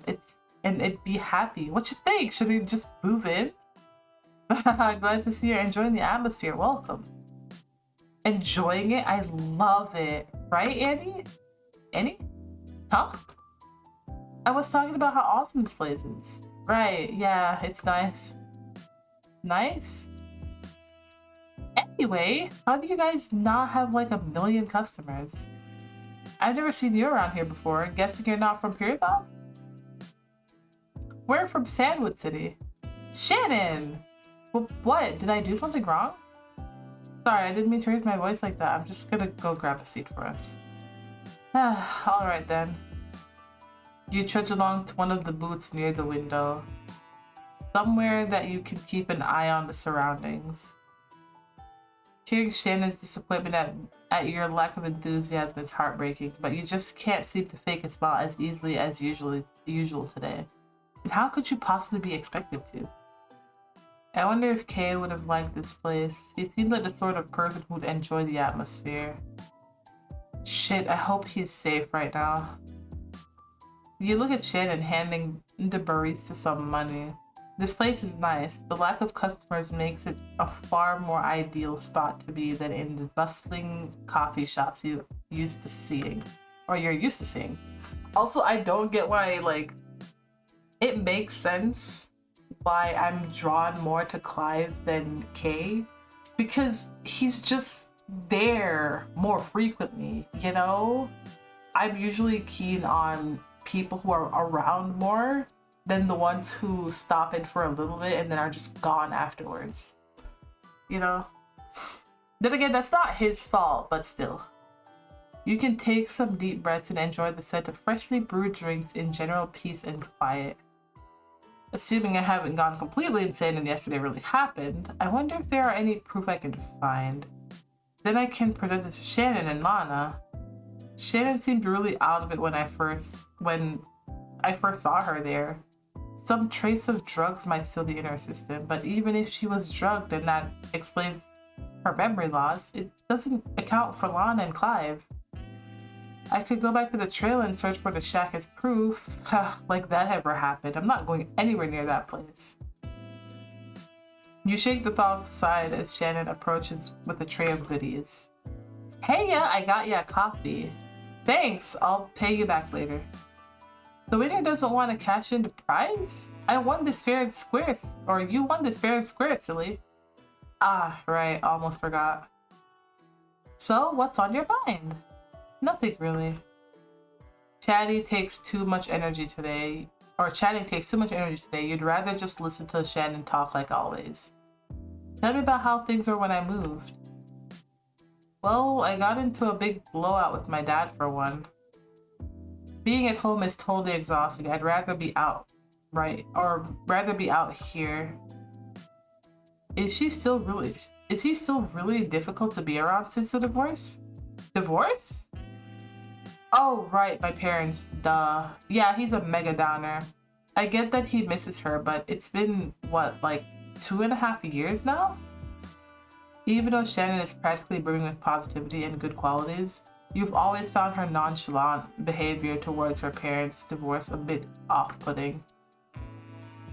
Did I ever tell you about the time my mom spilled hot coffee on our brand new rug? You breathe a sigh of relief. Your mind is still storming with your own issues. Things that feel like navigating a complex maze in comparison to the minor damage of Shannon's mother spilling a drink. A funny story is a welcome break. No, don't. Annie, what's wrong?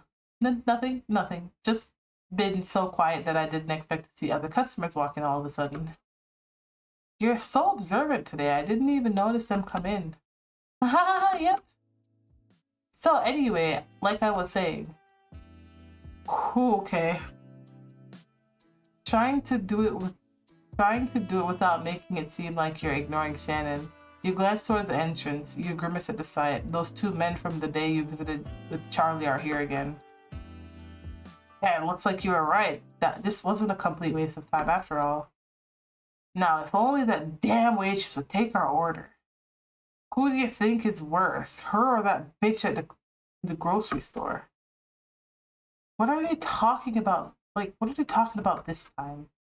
The barista is nowhere in sight, likely getting another employee or perhaps the manager to kick them out again. Hey, Earth to Annie, did you even hear a word I just said? Ow! Oh my god, Annie, are you alright? You flinch the moment her hand touches your arm. No matter where your thoughts were before, you're jolted to reality by the heat of hot liquid seeping into your thighs. The cup you knocked over made it through the ordeal intact, but your pants.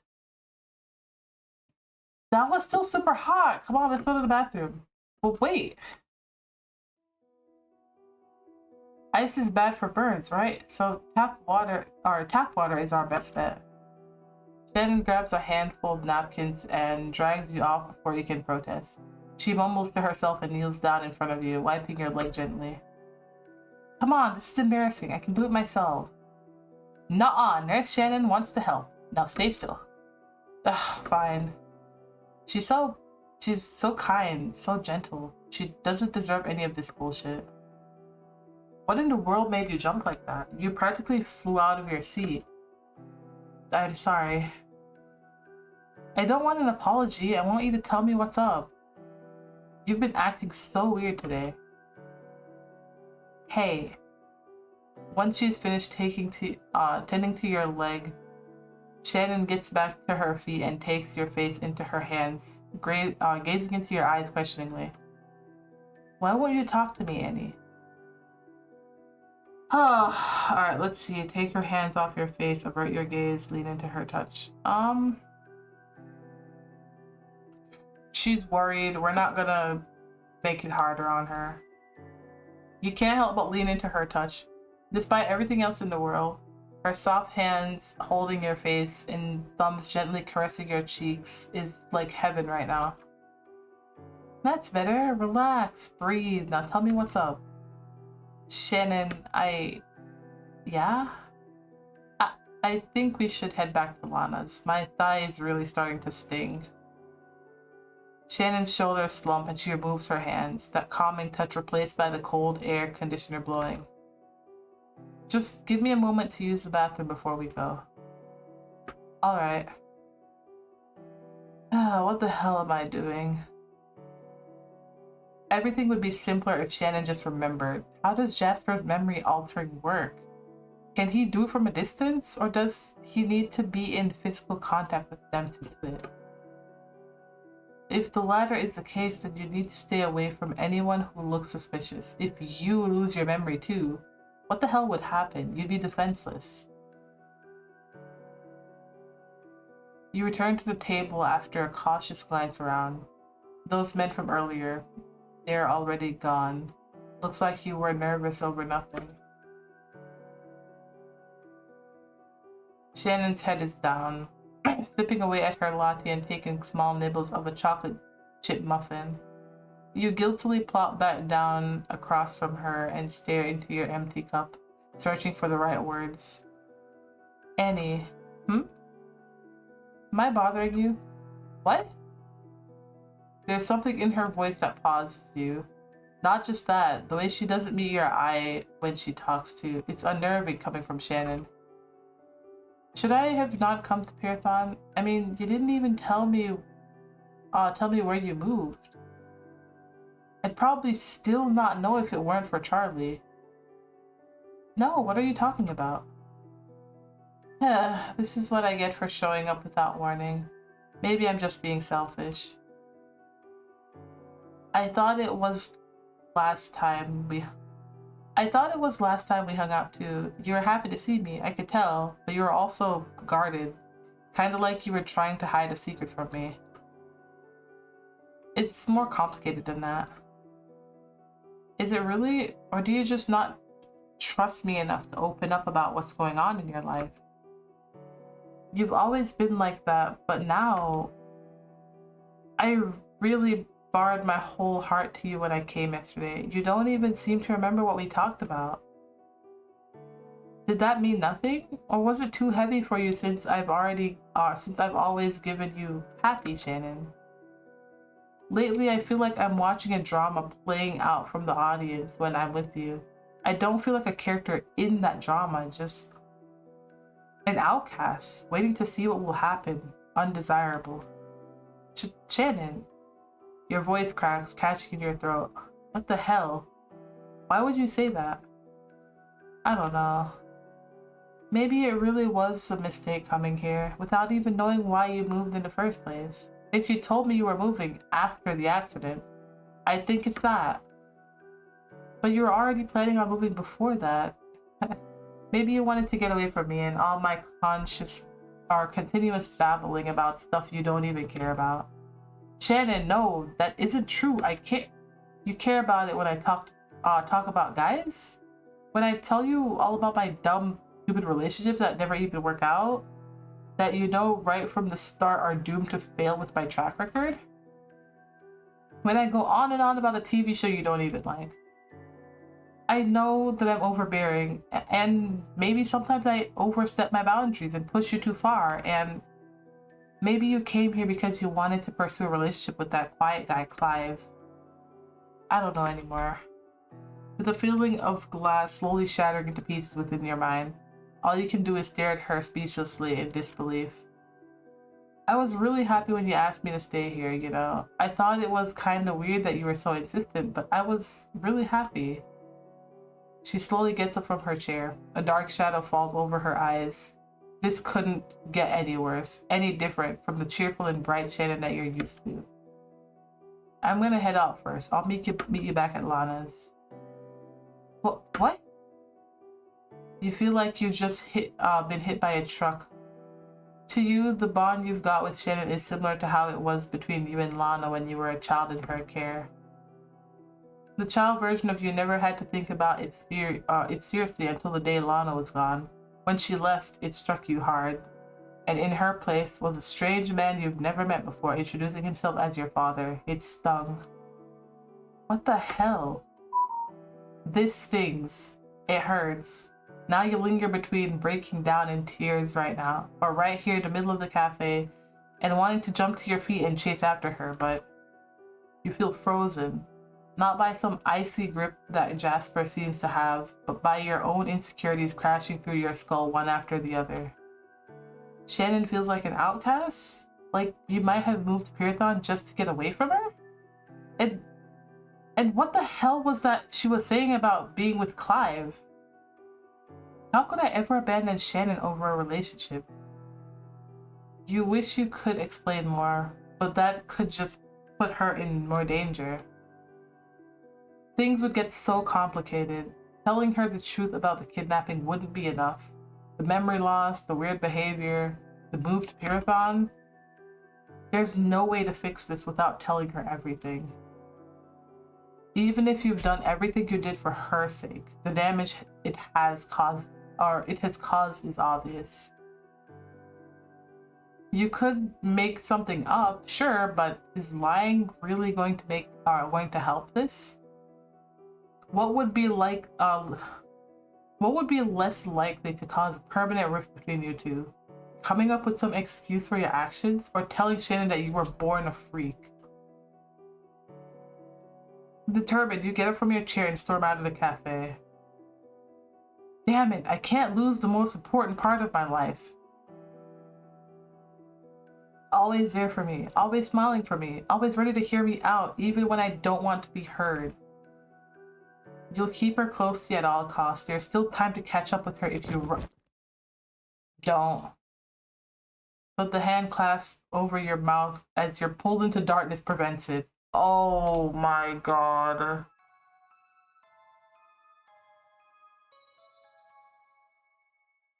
Oh no. Oh no. Ah, jeez. Shannon walks like a cat. You'd have to be listening carefully to hear her footsteps. So no one heard her approaching from downstairs. Climbing with a tray of 3 glasses of Lana's leftover smoothies. And no one heard her standing outside the bedroom. But she did. She heard. The cries, she heard them.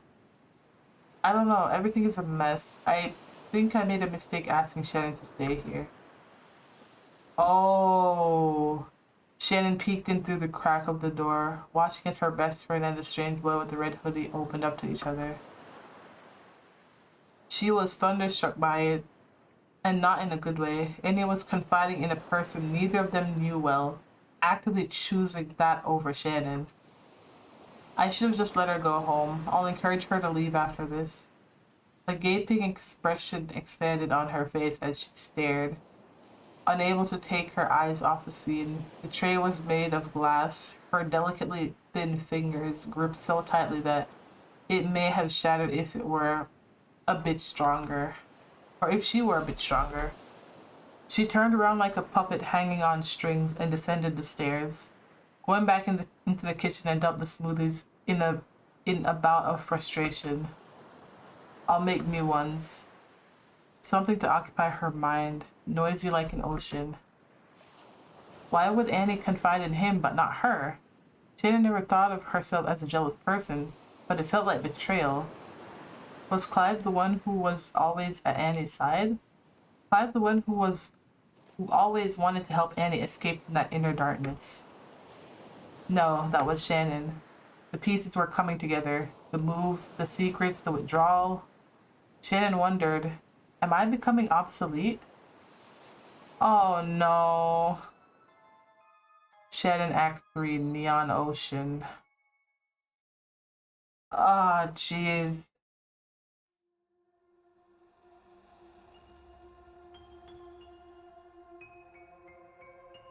Ooh.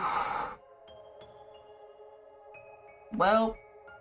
Oh no, oh shit, not now. You struggle against the grip as you're dragged forcefully to the shadows of the closest alleyway. Why here, in the middle of the day? Ow! Your captor releases you and you stumble a few steps forward, barely managing to catch your balance in time to prevent a fall. You idiot! Huh? That's not the voice you expected to hear. Your vision focuses in on the person in front of you. You know, I heard you weren't very athletic, but damn, I didn't expect you to run that slowly. Or do you just have so little brain power that you actually thought I'd just let this go? Look, I don't know what the hell you're going on about. Maybe you have the wrong person. That has to be it, because this makes no sense. I'll be going now. And where do you think you're going? You turn to find yourself blocked in by an unfamiliar man, a man in a black shirt and jeans. The guy from the cafe, the second one I saw back there, must be waiting further along in case I escape. Please, are you working with Jasper? I don't know why you're helping that creep, but you don't have to do this. Who? The look of confusion on a man's face only serves to confuse you as well. If he's not with Jasper, then... Yeah, so you're the type that pisses off so many people at once that you can't even tell them apart, huh? Ah, well, that's better. I always did think you were so dull and emotionless all the time. At least when you're scared, you actually look human. His words caught you off guard. Human? Yet he's not working with Jasper? Then why would he say... Tell me who you are. Oh, you got some spunk, too. Anger suits you well. But you really don't remember me, even a bit? That's cold. I even went out of my way to remember your name at school. School? Wait, you're... Bitch! You bitch! Bingo! You dirty bitch! This makes even less sense by the second. What is Shannon's ex-boyfriend doing here? Damn it, Shannon must have mentioned where she was going. You should have prioritized telling her it was a secret instead of trying not to get her involved. Listen, I'm sorry about your breakup, but I didn't have anything to do with that. You really think so? Damn, you're an absolute... Ooh. Ooh. He is glowing a different color that I wasn't expecting. This is not a good color from what I can remember. You're an absolute idiot. Shannon broke up with me because of you. She said you broke up with her. You wouldn't understand. She wasn't supposed to agree to it. She should have realized that she'd be giving up. Artisanal and a good future full of love. She has dreams that she can't live without can't live out with just anyone. It's why we were perfect for each other. But no, she threw that away.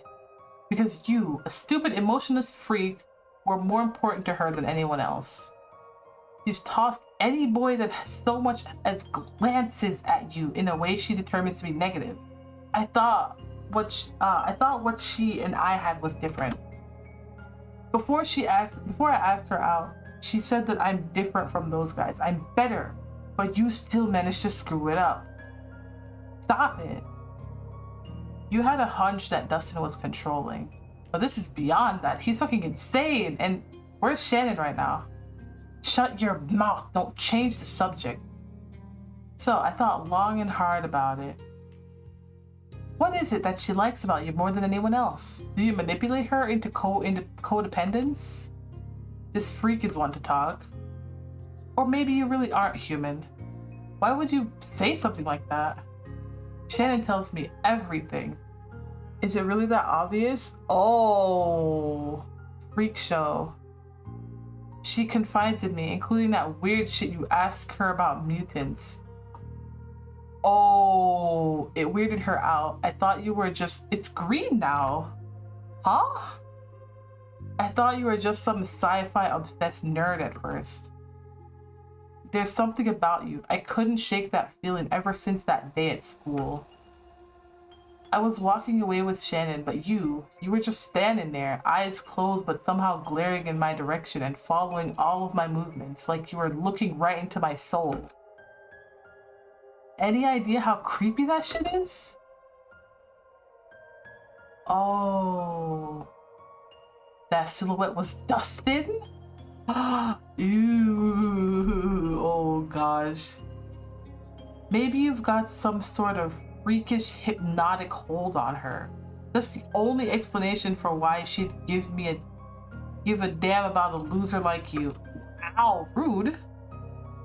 And once she realizes how pathetic you really are, she'll leave you too, just like she leaves everyone else.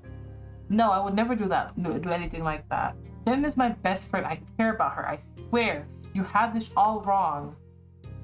Stop pretending to be all noble. Oh, it's Boo again. I can't stand people like you. So this is where you were. Fuck. Ooh, you flinch in terror at the voice of a second person. Are they here to hurt you too? Is the whole freaking world out to get you at this point? But who the heck is this? Is that the brother? When the person steps into view, you're taken aback. This innocent looking kid is working with Dustin? Dad is gonna be super upset, you know. Yeah? Koi, how did you find me? You took your favorite car, dummy. Dad said you have to ask for my permission before you use that one. Who's this girl? I don't know who you are, but please help me. This guy's insane. Shut up. Dusty, are you being a bully again? No, the men dressed in black from earlier appear in your line of vision. Both of them this time. You can't fight them and Dustin all at once. And this kid, Dustin's younger brother perhaps? It's far from strong enough to do any better or anything either. Yet, to your surprise, the men don't seem to be stepping to Dustin's side. Bring Dusty back to the car, okay? Got it. This isn't fair, what the hell? You're supposed to be helping me! Sorry, kid, your father's orders were to follow Koi's directions first and foremost. Ugh. One of the men puts a hand on Dustin's shoulder as if to drag him away, but he quickly shrugs the hand off and shoots the man a glare. Don't touch me, I'll go willingly. Good choice. Choi, I don't know. Koi, are you coming as well? Give me a sec. Don't take too long. Your guys are still waiting in the other car. I'll be quick. What the hell just happened? Sorry about all that. I hope my little brother didn't do anything mean to you. I'm safe and that's all that mattered. Wait, little brother? I'm Koi. We're only half brothers, but I feel responsible when he gets all jerk-like and stuff. He's very precious. I adore him. I love the little stickers on his face too. Already love him more than Dustin. Screw Dustin. Dustin, who had never heard of him? You think back on Shannon's words. That's right, she mentioned something about Dustin actually having a rich daddy that spoils him. Looks like this kid, or maybe not a kid since he's apparently older, is even more spoiled. At least he seems tolerable in comparison. Wait, are you that Shannon person Dustin's been talking about? No, but I'm a close friend of hers.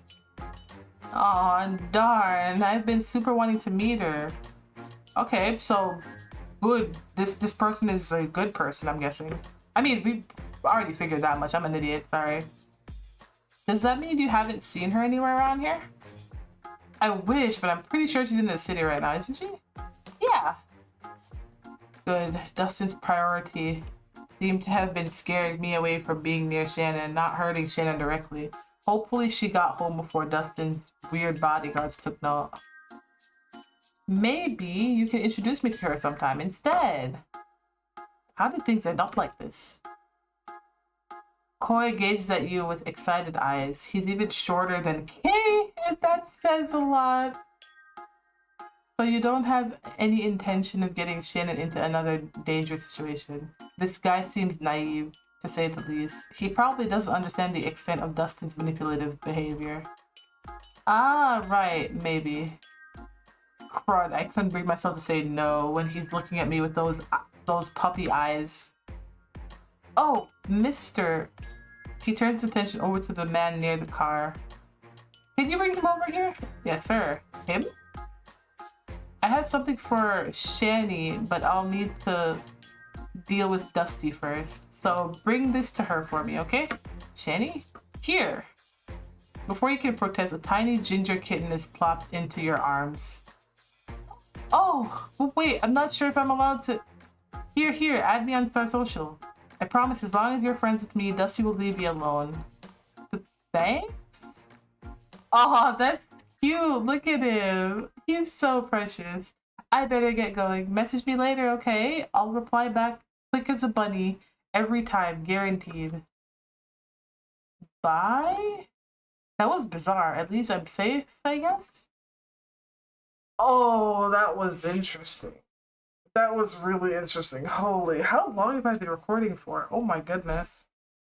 Crap, Shannon definitely would have made it back to Lana's by now. Oh my goodness. Oh. Yo, welcome back. And unfortunately, this might be another cliffhanger because I need to stop or I never will. Oh my goodness, this has already been such a freaking roller coaster. There's so much that happened. Because first of all, how the freak have all of that happened with the kidnapping and magically and miraculously they don't remember? Like, that doesn't make any sense. Did Jasper do that? I don't... And then, because then if, like, that's the only thing that would make sense. Because nobody else would have been able to do that kind of thing. There's so much going on here. I don't even know how to process it all. This game is such an emotional roller coaster. I adore that with it, but oh my goodness, I wish I was smarter to kind of like piece it all together somehow.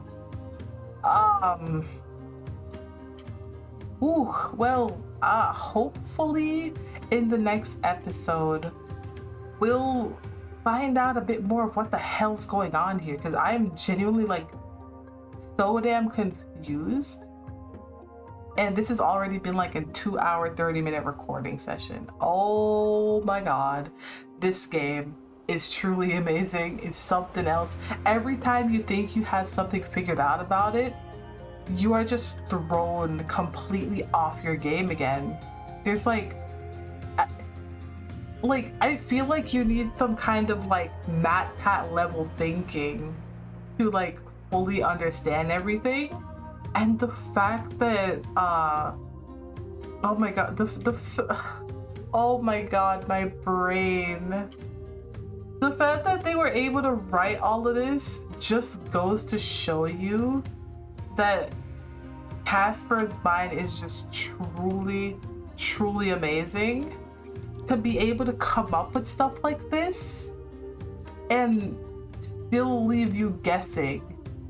Because like, you're out here just like throwing into this world all of the possibilities of this thing happening, and just you're just left trying to figure it out. Like you're just in a maze of so many answers, so many things that tie into different things, and it's wild to think about. Like it's crazy. It's honestly genuinely crazy. Honestly, oh my God. But for anybody who's been tuned in to this story with me and actually going through all of this with me, I hope you're as hooked to this as I am. And even if nobody is hooked to this like I am, I'm probably gonna see this through its end, because it just, every time I play this game, like get distracted and then come back to it, it draws me in all over again. It's like remembering a song that you were obsessed with in the past, only to listen to it again years later, only to get obsessed with that same song again. That's what this game feels like. It's like, it just ties you in so beautifully, and I can't get enough of it. I genuinely can't get enough of it. Because I want to be able to record this in like one of these every week, you know? But like, I don't physically think I'm capable of that, because I'm going to be sitting there like just wanting more of it. And that's a lot. Like, this is insane. I love this game so much. I'm gonna shut up now because I'm just rambling at this point. But you know, if you watch this to entirety, I don't know, leave the word mysteries in the comment, because that's a lot of what's going on here. But you know, if you watch this up to this point, I appreciate you. Thank you so much. Your support means the whole world. I know a lot of people will not sit through watching all this video, but you know what? It's gonna be a little fun trip for me to have it as memories for the future, you know?